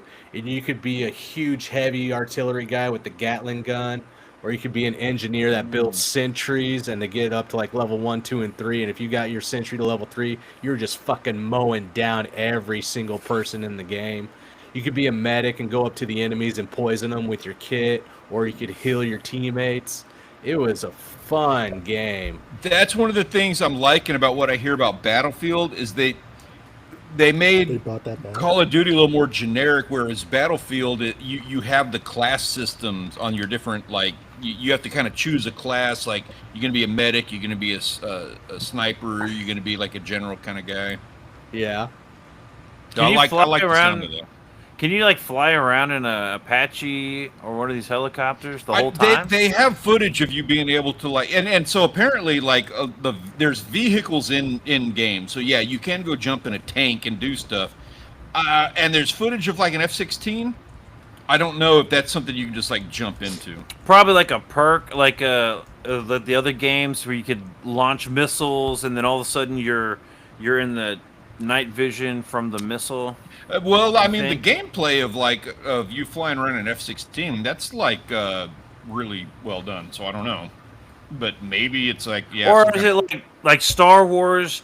You could get the X-wing perk, and then as long as you don't get shot down, you can fly around the sky above the level and like shoot people from the sky. I get the feeling that's what that is. Yeah. That was that was a lot of fun, man. Battlefield was so much fun until they started fucking it up. They screwed it up. Yeah. Oh, well, that's what they're You guys hoping to tried bring Star back Wars everybody. Battlefront? What were you saying, Hero? Mm-hmm. Oh, did he get a phone call? Yeah, dude, and Battlefront 2 was fun too, but Battlefield 1 was, I think, way better. Star Wars Battlefront 2, when they started throwing, like, you could be the Jedi, and it was like really easy to become the Jedi or a Sith or something. It just stopped being as fun. It's just being like a fucking stormtrooper running through like Hoth or through the woods or something, you know? Uh-huh. That was a lot of fun. I never played the Battlefront games. The only Star Wars games that I ever played were Coder, Knights of the Old Republic. Yeah, that one was pretty good. That one's I actually think I still tried good. it, but, like, the laptop I had back then could not play it, so Oh man, I couldn't get past the first level. See, I'm on a laptop now, but my dad and my brother were huge computer geeks, and we would always go out and we would buy the parts to build our own gaming system or a gaming computer. Like mine and my brother's, we had the neon lights in there and everything. We got gnarly with them just for those games. We didn't do anything else on them. But dude, we would tear them up just playing all those games. And then we go in and we try and modify the old Wolfenstein game from like the early 90s. Yeah. My dad, he's a computer coder, right? And so he would make modded maps for Wolfenstein, and then he would like send them out to people on, the internet. But he would build them and let us play them first to see if they worked. And he made those things so fucking difficult. Like 3 guys with the huge 2 Gatling guns in their hand going around going, "Guten time," and just like fucking killing you. It was so bad, but it was so fun, man. That's so wicked. Yeah, Knights of the Old Republic was also that one was fun. Wolfenstein was badass. I wonder if I have that one, the PSP one, on my little Game Boy thing that I have with all the PSP games on it. I agree. Making exclusives for your own stations, it pisses me off. But most of the games that they make just for PlayStation, I wouldn't play anyway because that's not my style of gaming. I do shooters and I do fighters. That's all I do. I don't care for most of anything else. Ark, I can't believe how much time I have played Ark. Yeah, I have been playing that game. It has been like 5 years. I've been playing that game and it is just as entertaining as it was when I first started playing that game. Yeah. With all the maps, I can't get even to the point where I'm fighting bosses yet because I keep starting over or trying a different map. Once I start to really own the map, it took me a long time to even realize how to get those bosses. Like you've got to really. It takes the game from it's so hard to get to this level. And then the learning curve to go fight bosses, it's like, I ain't shit, dude. I spent all this time building an army of dinosaurs, and if I were to go against one of those bosses, I would get my ass handed to me. Because, anyways, Ark is a lot of fun, but now I'm starting to actually take it to the next level. I have that same kind of like loyalty. Like I think there's like 3 games that I played in the last 5 years. And the thing that got me like back into doing any kind of game at all was The Forest from 2014, which I picked up in 2020. And I finally am at the point where I'm like, I just can't get back into it because it is now 11 years old, and I just can't get beyond the graphics. So, like, I love the gameplay systems. I wish they would update it. I like the graphics. I've just done everything in that game. Yeah, that's just it. Like, I know where every single plant is in the game. Yeah. Like, when you get to the point where you know the plants. I can literally, like, go into any cave, I know all the secret routes to get all the shit easily, to how to level up real quick, and how to build. Like, I used to build, like, really elaborate bases out on the ocean, so these guys could never get to me. I wish they would make these old games that used to be just single player, put them on some kind of internet forum or whatever, and make it to where you could play against each other in those single players. Like, that would be cool. Remember how, like, and this is just for an example, but how like Pokemon Gold, Yellow, Blue, and Red were like the big thing on the Game Boy. Make it to where you could put it online to where you could battle each other that way instead of having to hook up to a fucking USB cord. How hard would it be to take the original Ninja Turtles game and just update it to where 4 players can play online? They do that. They have all the same. No. The original Nintendo game. Yes, they have that. But like 4 players can play all 4 turtles all at the same time. Oh no! See, yes, like that, not just the arcade game. Yeah, no, I see what you're saying. That'd be like all 4 of us playing the Nintendo. We'd have to that way we could all die at the dam level together. Yeah, that's how it happened. Or actually pass it. Doubt it. Hero, is there a game that you dedicated so many hours to that you wish they would update, but they haven't? That's kind of hard to say. I mean, I would say Baldur's Gate 3, but they update that constantly. Okay, Baldur's Gate, good one. Fuck yeah. I haven't played Marvel that one, Rivals yet either. You were saying you played Rivals, the Marvel. I haven't. What is that game about? I get ads for it. It's basically Overwatch, but with Marvel characters. Okay. The only Marvel game that I played recently. Like every other month, so yeah, we're good on that. Okay. The most recent Marvel game I played was that Marvel Snap for your phone, the card game. I don't bother with any mobile game. I barely even play video games anymore. That sucked the life out of me, man. Mobile games are the worst. They are. They get that way real quick. Such a missed opportunity. Like, think about it, dude. In the early 90s, we were playing Nintendo, and we got a Game Boy, a system that we could play, like, in the car for a few hours, you know? Like they made games specific and stuff like that. And now you have, like, the PlayStation, the Xbox, and these guys, Nintendo, Nintendo's a different option, but, like, these guys cannot keep a mobile gaming system. They can't keep that thing active and going. They can't keep it, you know, like a user base. And the reason is because we all have the cell phone right here. It's the perfect gaming system. Its one fatal flaw is the absolute trash garbage that has infiltrated every single aspect of any possible gaming thing on a phone. I used to have a ROM emulator on there, and on my phone, the controls always sucked. And I ended up buying an actual external controller to play those old school games, right? That's like crazy. Nintendo. But now I've got the actual Game Boy at 37,000 games. Everything from like Atari to the old arcades to the PSP, and the PS1. I've got 64. Yeah, I need Saturn. the URL where you got that from. Yeah, man, it's like I've got so many fucking games on that thing. If I was a kid, like that's hang my hat on for life. When I was a kid, if I had one of those. Okay. My parents should never get me to do chores again. I hear that. So I found something, and when Hero gets back to me, or back to us, he can talk to us about it. But I found this on X today. Michael Bancroft made a post, not shitting on him or anything. I just want to talk about it for a little bit, get some different ideas behind it. So, oi, chick, you better watch your fucking mouth. I know what you're all about. I don't know what you're talking about, man. But I have eaten today, and I'm in no fucking mood for your shenanigans. I just want to talk about this statement that you made. So on the 19th, you said crowdfunding comics is in danger of growing stale. What you guys think about that one?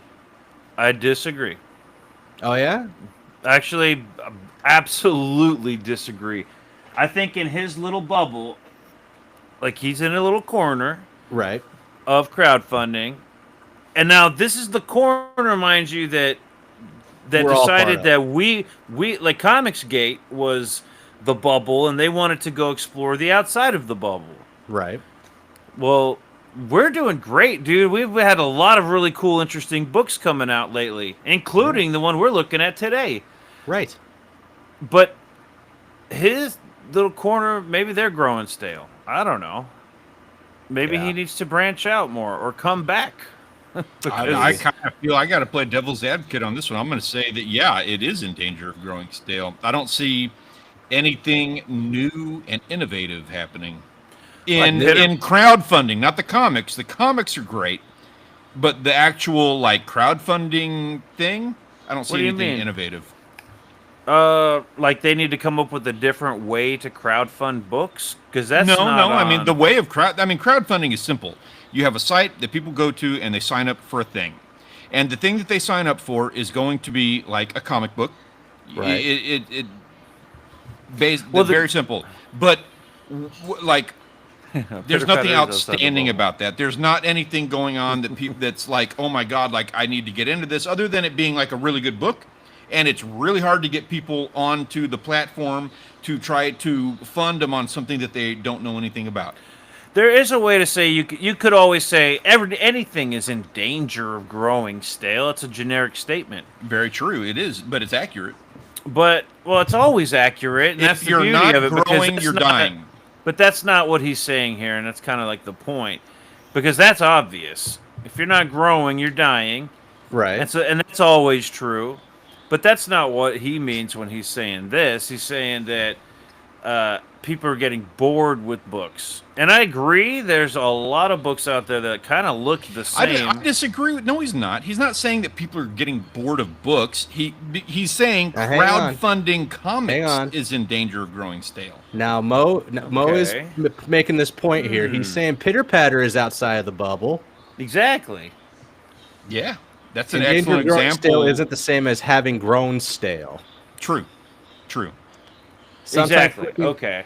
Sometimes switching things up can be great. Sometimes it doesn't work out so well. Ask StreamYard.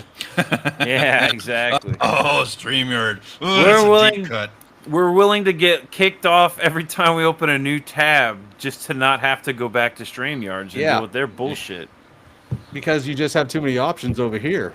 That's a good point, though. Yeah, growing stale isn't the same thing as having grown stale. Right. Yep. So. Yep. That's what I'm reading into with this. Is like you're saying he's saying it's not stale we yet. Spice it up. But please, yeah, exactly. That's exactly what I'm reading into this. Is like people, please take advantage of the opportunities that are out there. Spice it up. Do something with it instead of just doing the exact same thing that everybody else has done. Particularly you guys who have a half-realized idea that you're leaning into. Right. Yeah, and crowdfunding. The great thing about it is that it's not just crowdfunding isn't only comics, right? There's other technologies that are crowdfunding as well. Mm-hmm. So what if you were to? I like the idea of some people have mentioned crowdfunding some new kind of comic book, some kind of interactive comic. Like his video games are so popular, right? Was it the guy who did the Death Shroud or whatever that book was? Yeah. During the Ethan's interview, he was talking about making an interactive comic book that I don't know how that would work, but Make it a comic that's kind of like a video game. Here's my take on that. Making a comic book like a video game. We already have those. They're tall tale games. Choose your own adventures, but animated. But the problem I see with that is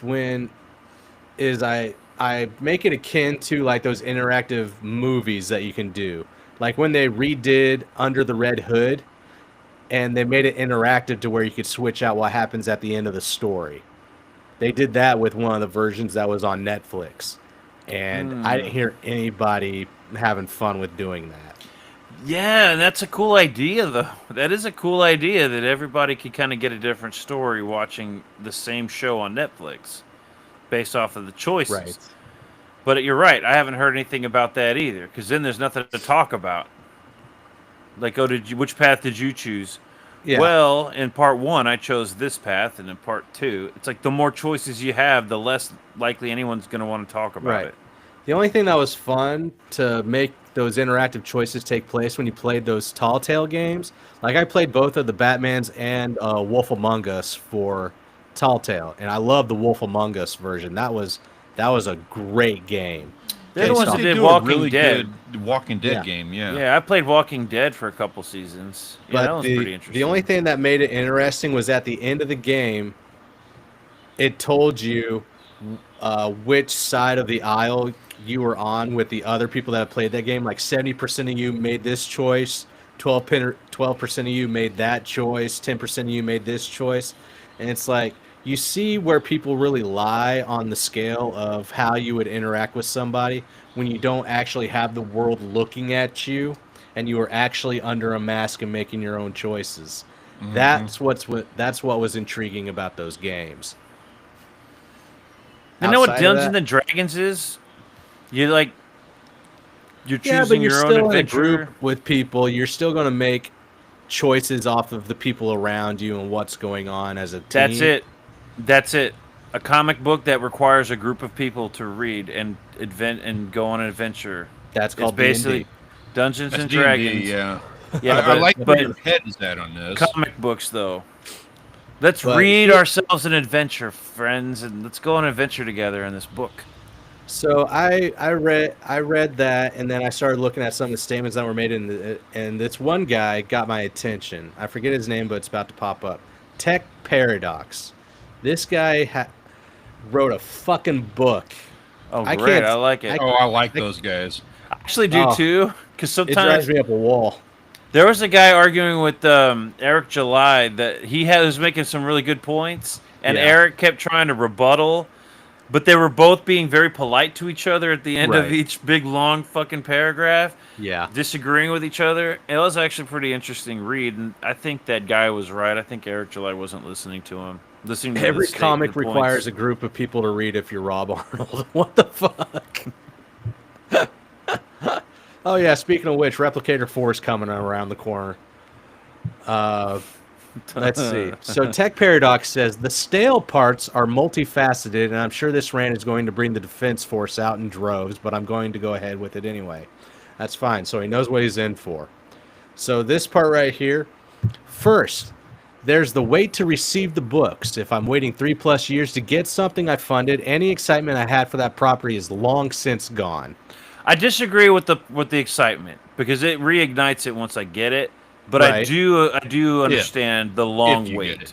Yeah, I mean, most of the bigger guys, you're going to get it for a lot of them. But the 3-year wait is annoying. That is annoying. Creators need to have the book ready to go to print before they kick off any funding for production. If they don't, then they better find a day job to work while they figure out how to get it to that point, because my backing shouldn't be paying to fund their lifestyle while they piddle around and do half a page a day or less, or spend hours on YouTube farming outrage instead of doing homework. Now that's a call out to some bigwigs that are doing that. I'm going to say he's talking about Ethan Van Sciver right there. That's what they all say about Ethan. And I disagree. I don't think we're paying for his day job. I think YouTube is, and his eBays are paying for him. I don't hear that. I didn't hear Ethan in that statement at all. I heard those other guys No, he's talking about Ethan right there. He's talking about be. the I'm just multiple. not seeing he might He's be talking about talking multiple people in that realm. or Rob. But- Yeah, I think he just or- talked about mindset. Then I mean, maybe he had a specific person in mind, but with how he described the action, it sounds like it can easily apply to like a bunch of people. Right. Yeah. Okay, Death Who Raider was that guy that was saying like, "I'm not able to fund my life"? The one we were That's making Death fun Raider. Death Raider. That's that he could That's easily Rob be talking Hunter. to Rob Hunter. Yeah. of.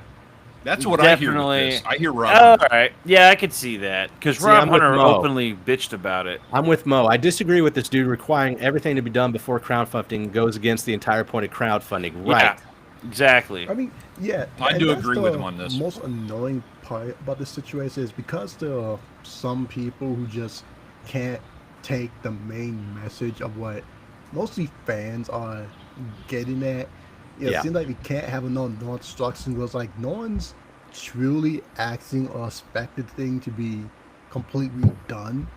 They just wanted that. Okay, when you campaign it, they can get the product in a meaningful, reasonable amount of time. Not they back it and then 3-4 years later and they still don't got the book. It's like they want it in a reasonable amount of time, and whatever excuses you. Yeah. So he's talking about Ethan while Rainbow the Brood is love that, excessively late. I don't agree that streaming farming outrage or whatever is a problem. Crowdfunders don't have Marvel and DC's marketing. That's fine. I don't even need to use that argument. Hang on. They have to build an audience to sell. Right. So the only thing that really bothered me about this whole thing was that one sentence. Creators need to have the book ready to go to print before they kick off any funding for production. What I read into, it needs to be ready before production, and that is bullshit. Yeah, I don't agree with that. I would like to, when I do a book, I'd like to have it as much done as possible, but that's just so that when I go to print and there are hiccups in the printing process, that's not going to take 5 years. No, See, I lean on this. I like this. And I completely understand. And for some of these guys, like I would make exceptions, like people who have done multiple campaigns. Sure. They have delivered, things like that. I'm totally good with. But there are so many like first timers and second timers who have like so many stumbles through the process. They're the ones that are making this look bad. It's the people that are failing along the road, and they're doing things like Rob Hunter did. That's where I'm seeing this. It's like, yes, I don't know who Rob Hunter is. I don't know the first thing about that. If I'm going to fund a comic book, I don't want to stumble into Rob Hunter and have to suffer through the learning, of funding something and realizing that I'm not going to get it. And that wasn't Rob Hunter. Should be required. That wasn't Rob Hunter. Rob Hunter wasn't stumbling over anything but his own guy. Well, Rob Hunter wasn't stumbling over anything except his own fucking feet. He was bitching and crying about not making $50K to support a lifestyle.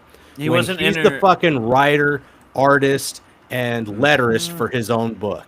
He wasn't entertaining on live streams that he had access to. No. That most people don't get access to that kind of support. Yeah. And he fucked it up. It was 100% his fault. Yeah. Mo Big says, to be fair, the guy said to get a day job, and Rob Hunter did just that. He's been putting in overtime at the excuse factory. You're not wrong. At least the excuse factory pays off, right?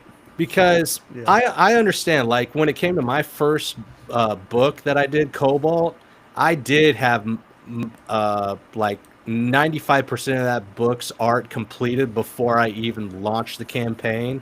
And then I had to get a few pages done and then littering to get that book out. Perfect. That's fine. I'm good with that. For my first launch, I couldn't ask for a better fulfillment, a better process. It was all smooth. Second book fucked me up bad. And it wasn't because of me. It was just because my artist had to take time away to focus on his family because his son is special needs and he had other shit going on that his father had passed away. All this stuff just snowballed on him at one time, and he had to take a break. So I was stuck in limbo. I didn't know what the fuck to do because I had already made goal, but you the launched book your wasn't campaign. ready.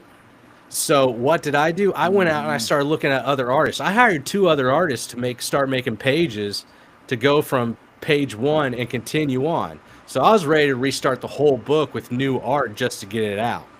But the art for both of those artists that I hired after Irwin left were dog shit. And you can check in the back of Cobalt issue 2 just to back up my claims. You can see the art that was going to be used if Irwin hadn't returned when he did.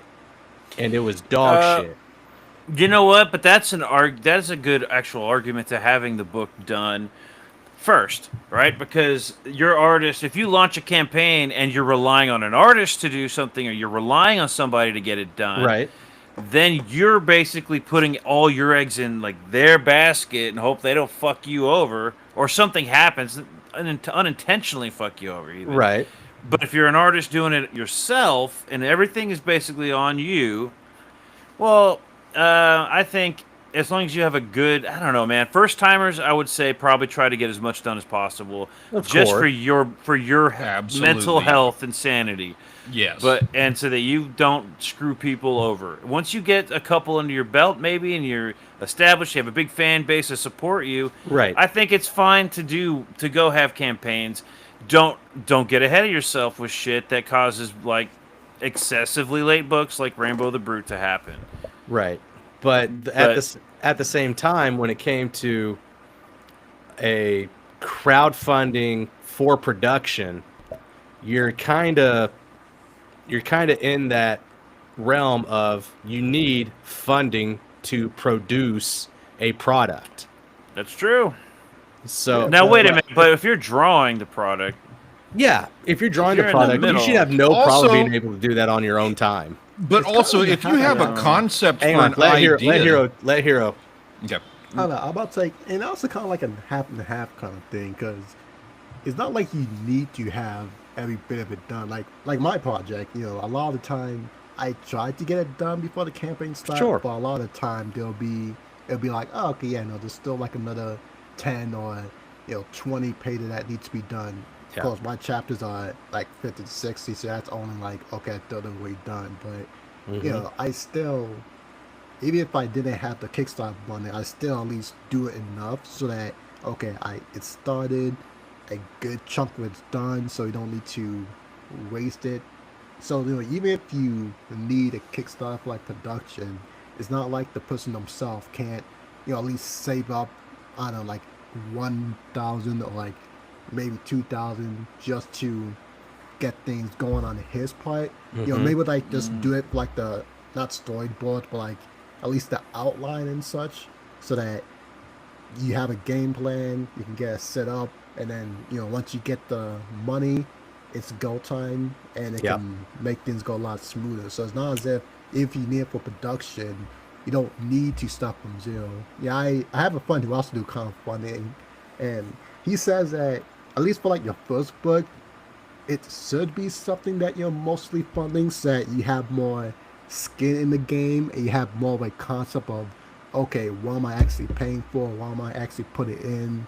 And all that kind of such. As I remember, I think someone said earlier how, they need to be doing shows to do advertisement and such. And yeah, I get that. But at the same time, after the main campaign ends and some people make like six figures or even like the high 60s, 70s, it's like, okay, you got your money. How much more marketing do you need to do?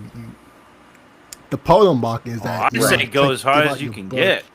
I mean, yeah, but at the same time, like the point of marketing and such is that you eventually do need to give out the book. So it's like, if you already got the huge numbers and such, why you still?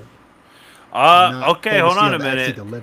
It took me the not delivering part. I agree. Pitter Patter was done, printed, and still in demand. Yeah. And I backed that book and got it in a week, and it might even still be in demand. Right. It's already been printed. He's trying to get some money, and he's got the excess books to sell. So he's basically just collecting while he's got the product ready to go.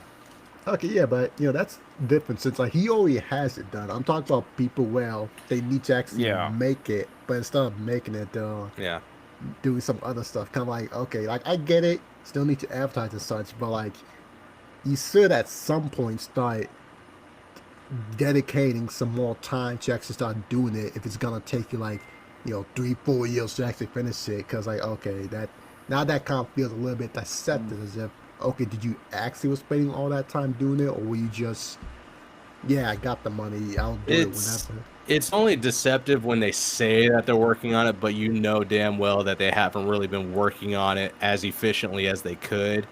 Because like Ben Soto and his crew, his brother Justin and Ben, they create their own books. They're the artists, they're the writers, they do all their work.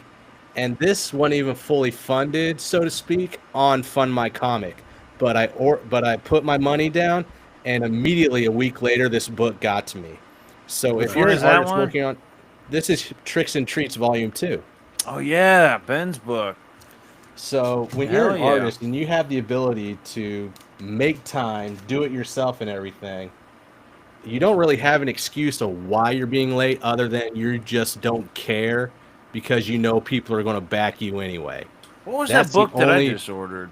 That's the only way I can look at it. There's a book that I ordered and I got pretty quick. It was the 2 books. Remember we had the guy on and it was kind of manga-ish colored. Right. I can't remember the name of that book. It's around here somewhere. I still have my big stack from when we had our comic book day. Let's get through this post. Secondly, this is the second point. There's the issue of being unable to get back issues once the book is printed. I've never seen that problem. Yeah, this is typically a problem with smaller creators, but one they need to recognize and address. If I found out about a cool book but missed any of the rounds of crowdfunding, then I'm stuck praying that the creator didn't overprint and will be offering copies once their fulfillment is done. Either that or I'm scoring eBay to see if some scalpers is trying to shift one of the extra copies they purchased. Not having back stock available is a guaranteed way to lose potential readers.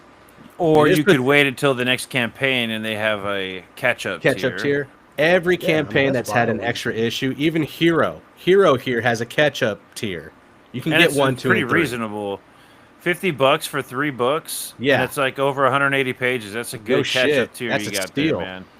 Yeah, I don't get why some people don't do catch-up tiers. Come like, dude, you're just selling the same book. It's kind of important. Again. Yeah. Like you're doing nothing new. You're just getting more money for it. I especially like it when they put I usually just take like $5 or like $10 off what I charged last time, and then we sell it. And it's still a profit. So I don't get why people don't do it. Right.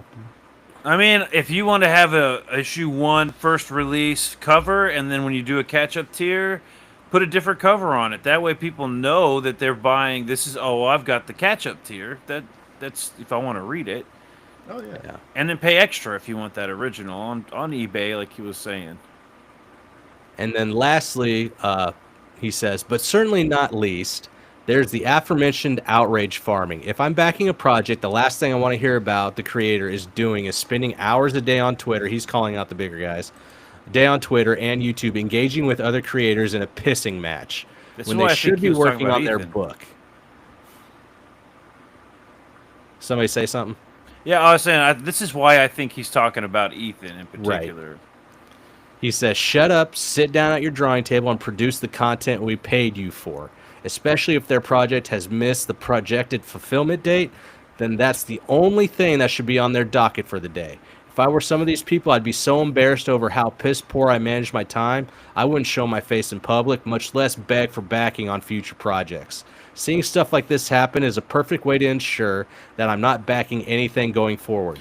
Like, who the fuck does he think he is talking to people like that? Like, you're going to fucking tell these big guys like Ethan Van Sciver, Dale Keown to shut the fuck up and go, get back to work, slave. Go fucking stop making content for people to watch and get on your fucking book.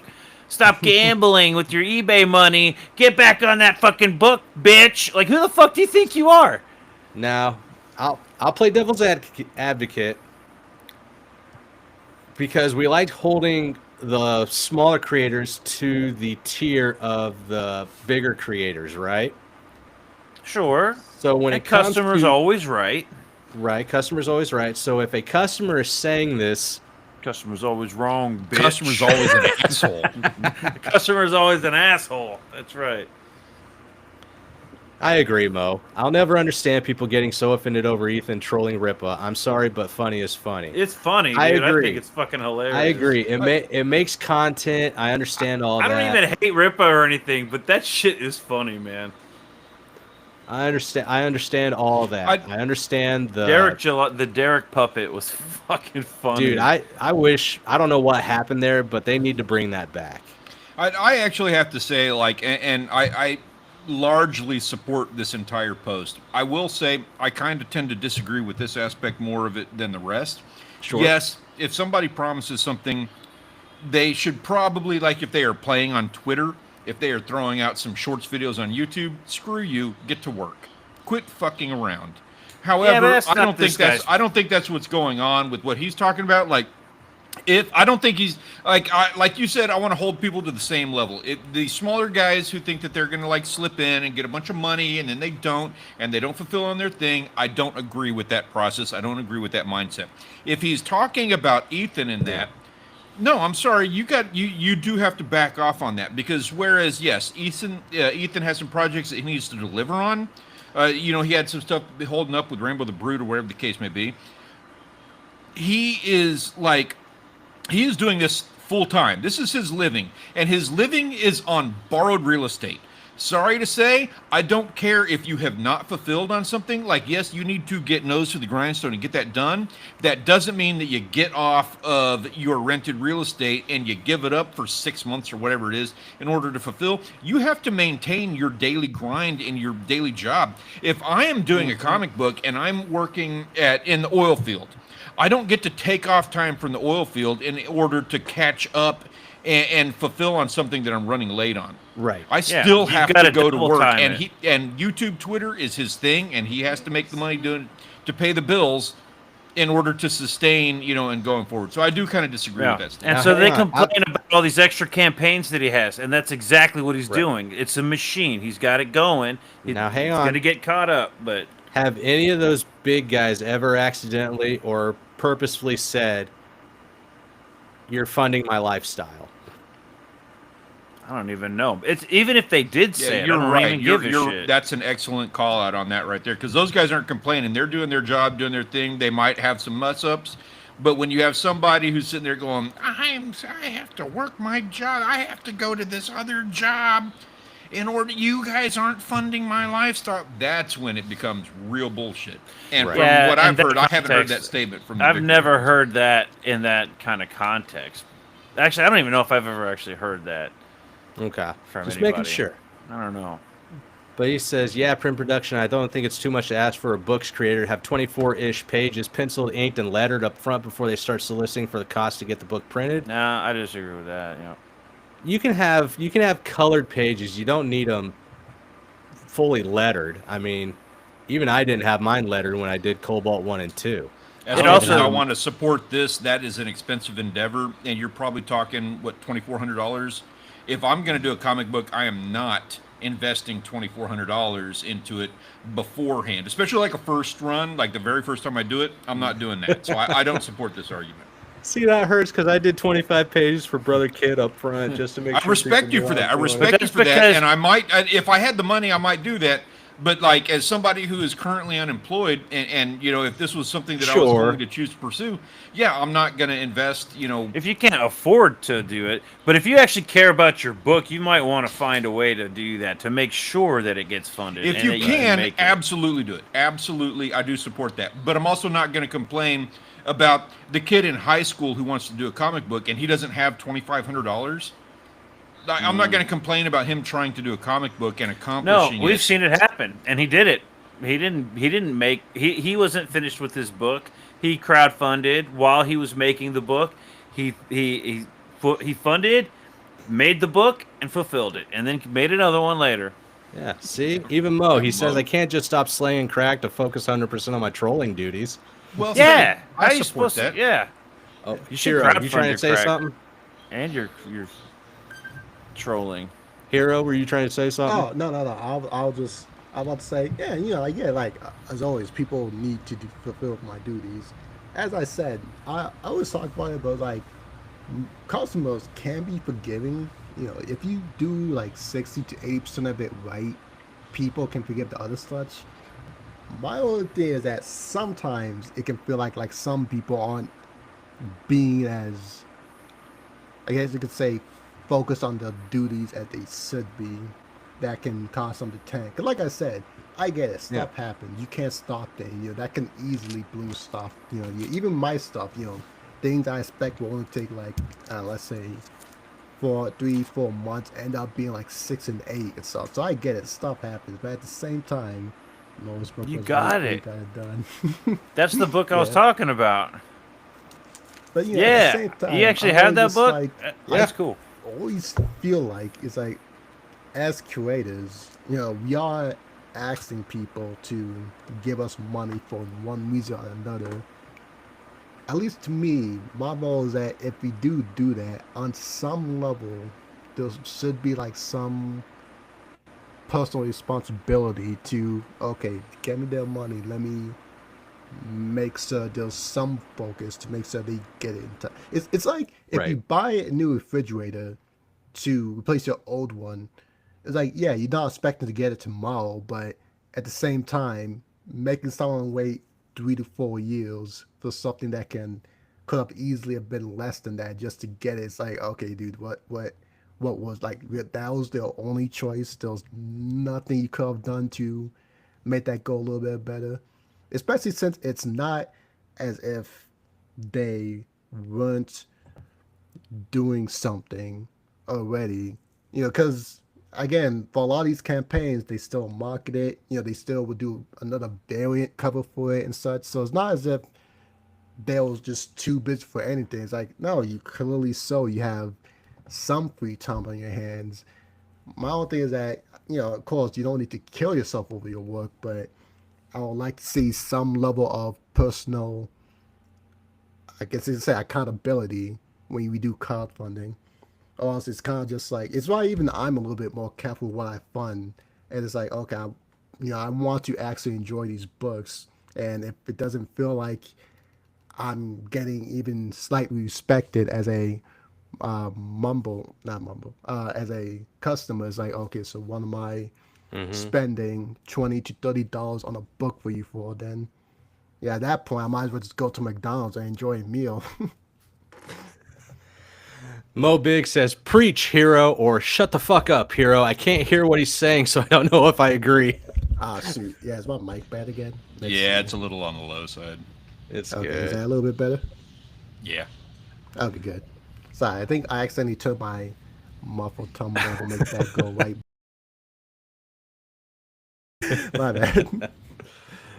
Mo's always nipping at us in good faith, though, man. He's always wanting to make jokes. Yeah, he's bad, he's going gentle on you, man. That dude ribs me like nobody's business. Let's check out.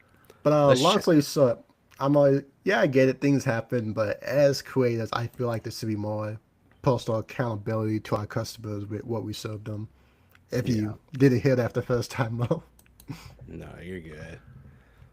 Let's take a look at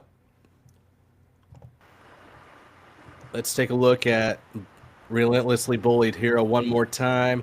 Going to paste it one more time down in the chat, and then we're going to look at something that I just saw pop up on my YouTube, not my YouTube, but my subscription feed, and we're going to check that out real quick.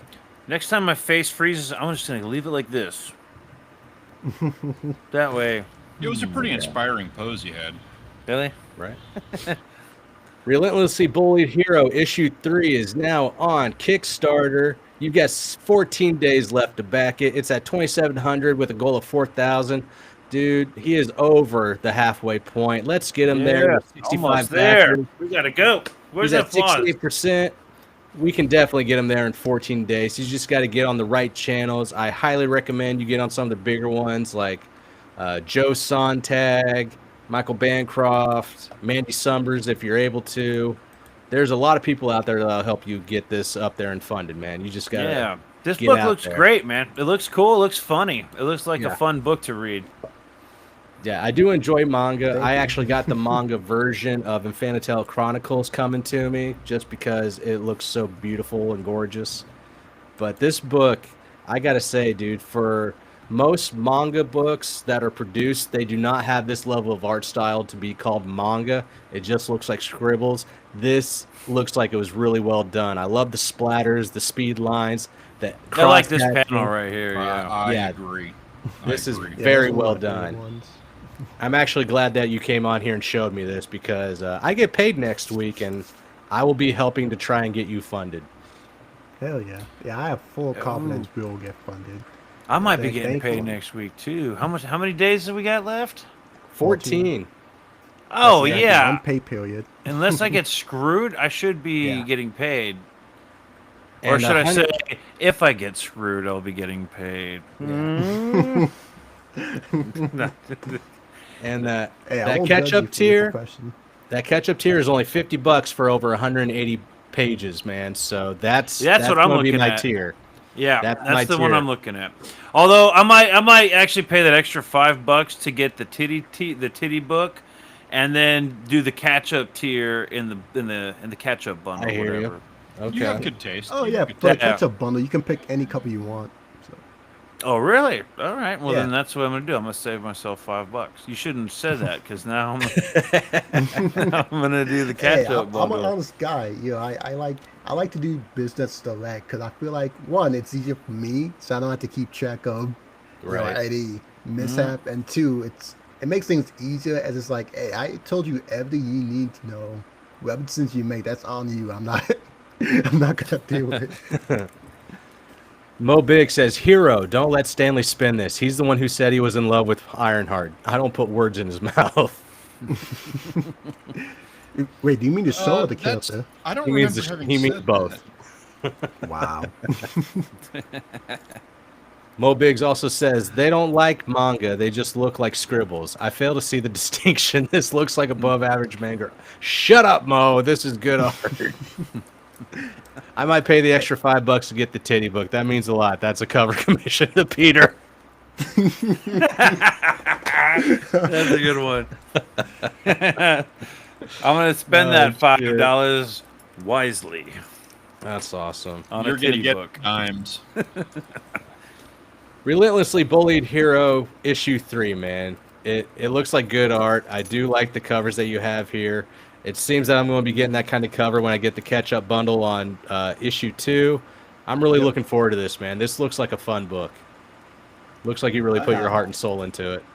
Yeah, I can't wait for people to get this one this one I feel like we can really get into like the meat of the story and everything. You know, as I mentioned before, first one was more introductory to everything's going on. It's Yeah. still a complete story, but you know, you have to introduce a whole concept and everything. Second one built on the lore, so this one is a lot more fun as you can start getting more into the mystery and all that kind of fun such. You even get to see a little bit more to Zeal as a person and a character as as a character, as you know, that's kind of like one of those running things where Zeal himself, despite being decently straightforward, there's still a lot of mystery that surrounds him for a number of reasons. So it's always fun when viewers get to see more and more of that, as that what's get people thinking and everything else.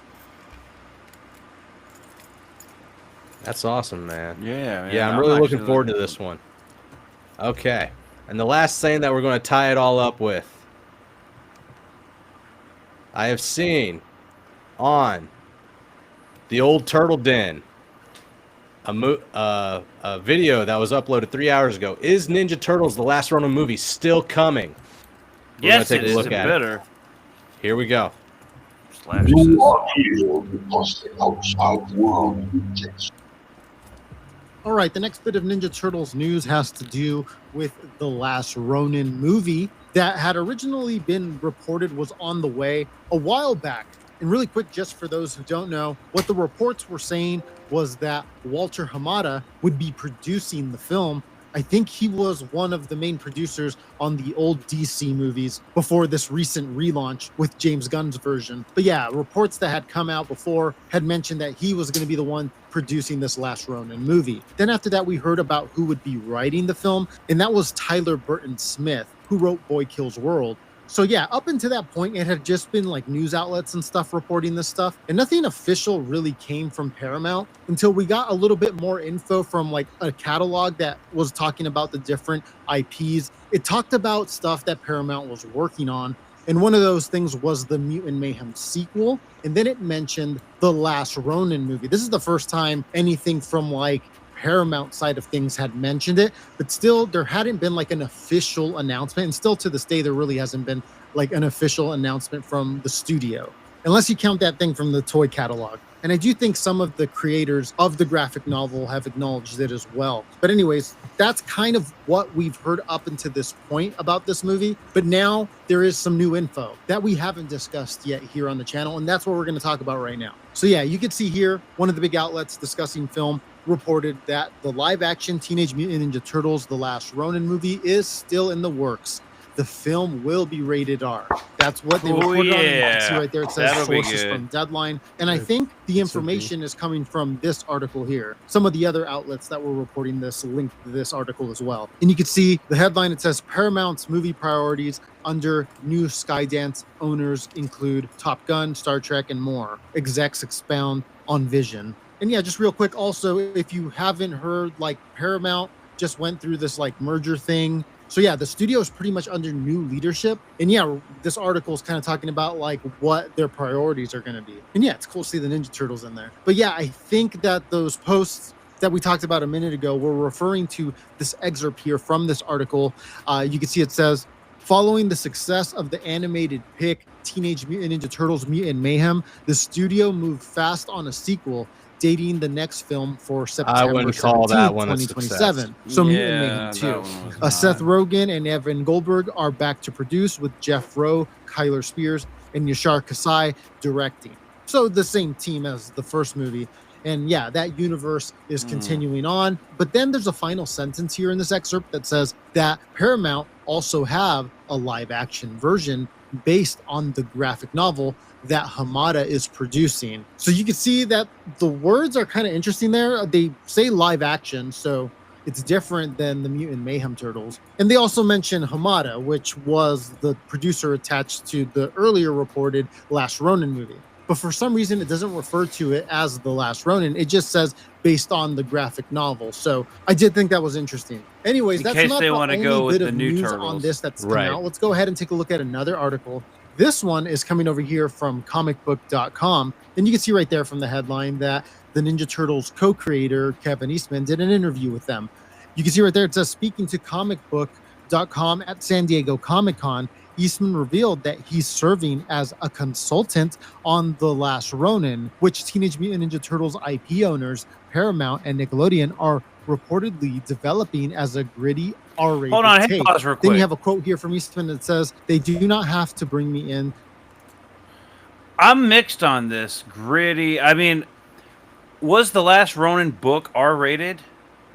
I understand the appeal to us. It was definitely gritty. Yeah, but what I'm saying is it's the Ninja Turtles. It wasn't to be. I'll tell you what. When I read The Last Ronin, there wasn't any drug or paraphernalia used. There wasn't even that much cursing. It was just about some of the blood splatters that took place. This book could be PG-13 if they wanted it to be. Yeah, and it would be great if they did R, because then they could do anything they want with it. It'd be a lot of fun to watch. But that'd be like meant they used their weapons last time. So, I guess that. So if rated R, because times have changed, if rated R means they get to use their weapons. Yeah. I have a concern on this. My thought on this, I'll be quick, but so he's talking about a Paramount merger. Right. And then he talks about Top Gun 3 and these other IPs. That concerns me, because when you get a merger, the first thing they want to do is absolutely capitalize on their priority IPs. To me, what I hear on this, and it's not to say this isn't going to happen, but they need Top Gun 3 to be an absolute home run in order for them to be able to afford doing what they want to do with the rest of these kinds of projects. Yeah, I guess that's true. But they've already had the success I mean, I don't know. They've already been having No, some no, pretty it's a big- merger. So now this is a new company, and they're expecting to see like money like they haven't seen before. But it's Ninja Turtles. It's gonna happen. Ninja Turtles wasn't even mentioned on that list. You know what I mean? Like if they have a swing and a miss with Top Gun 3, and then they have a swing and a miss with the next one, guess what's going to get the X? It's going to be the experimental projects. But it's Ninja Turtles. That's not an experimental project. It wasn't on their Well, high a rated list. R version. A rated R version is. There you go. Yeah, but that's only because back in the day, the original Ninja Turtles movie would be considered rated R by today's standards. Yeah, and look what they did. Because it's not woke. The way I see it is that it could. Usually, when mergers take place, both sides are now bringing in and letting go of people that are in those higher positions. So there's a lot of fluff taking place right now. So that as soon as they get all that organized to say who's supposed to be the boss of what and what's going on, then they go in and they look at the projects that are about to be looked at and produced. And I don't see any reason why The Last Ronin would not hit, because it was so successful when it first came out. It was sold out. Yeah. That first issue was sold out. They had to do reprints to keep up with demand. Yeah, all they have to do is actually make the Last Ronin story good. Well, they just have to just do what the book did. They have to make that story, and not like the girl's fucking hero's journey story or something stupid like that. No. Yeah, that's why I kind of think it's good. It's R-rated since, I mean, in the book there is a lot of depth in it, so that's why I'm fine with it. So it's like, okay, they don't need to hold back on that part. They can just go for it. Yeah, and that can probably help, as you know, some of the fights could probably, I won't say it needed extension, but it can do with some extension to really make the moment impactful. Right. It's like I said, there's not that much cursing in it. There's not even any drug use paraphernalia or anything like that.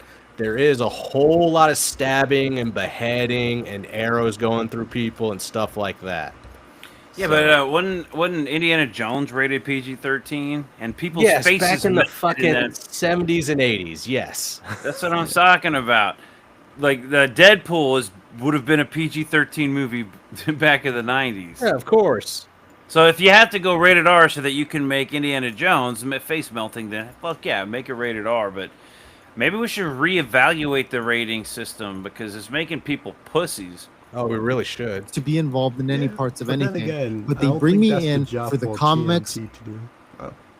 I agree.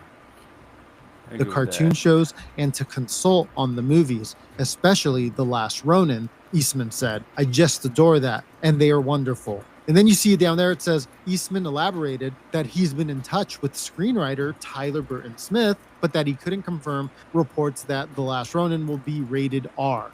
Then you get another quote from Eastman, and it says, I'm really excited what they're doing and what they're going to do with it. They're all saying it's going to be rated R, but until you know officially, we'll wait for word from them. So yeah, to me, it tells me that this is like in a really important part of the development phase. The decisions made like here now in this window are going to determine how good this movie is, obviously with the execution as well, once they start production. But yeah, this is a big moment right here for this movie. Then you see down here at the bottom of the article that it says former DC Films president Walter Hamada is the producer on The Last Ronin, which is set to be the first live-action Ninja Turtles movie since 2016's Ninja Turtles Out of the Shadows movie. So yeah, that stuff that they reported on before still appears to be what's going on. But yeah, at least now what we know from what's being reported is that it's still on the way. And yeah, that's pretty much all the new info on this Last Ronin movie. But yeah, let us know what you think down below in the comments. I just want it to be good. While all the live action movies they've been cool, but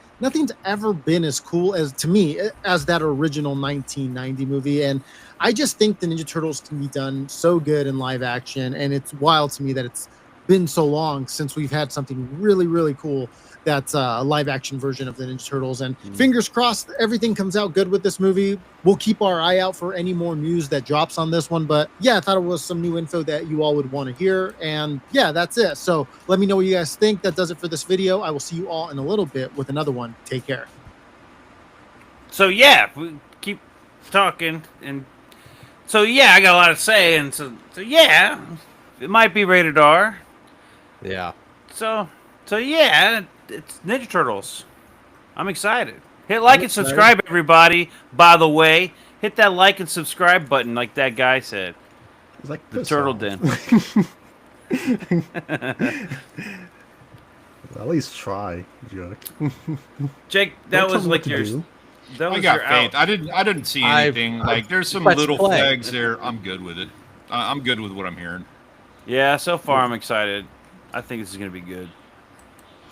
What the fuck is going on with my outro? It's about. You can still We just see wish us you would from get the the hell out of my face! Get out of my face! Get out!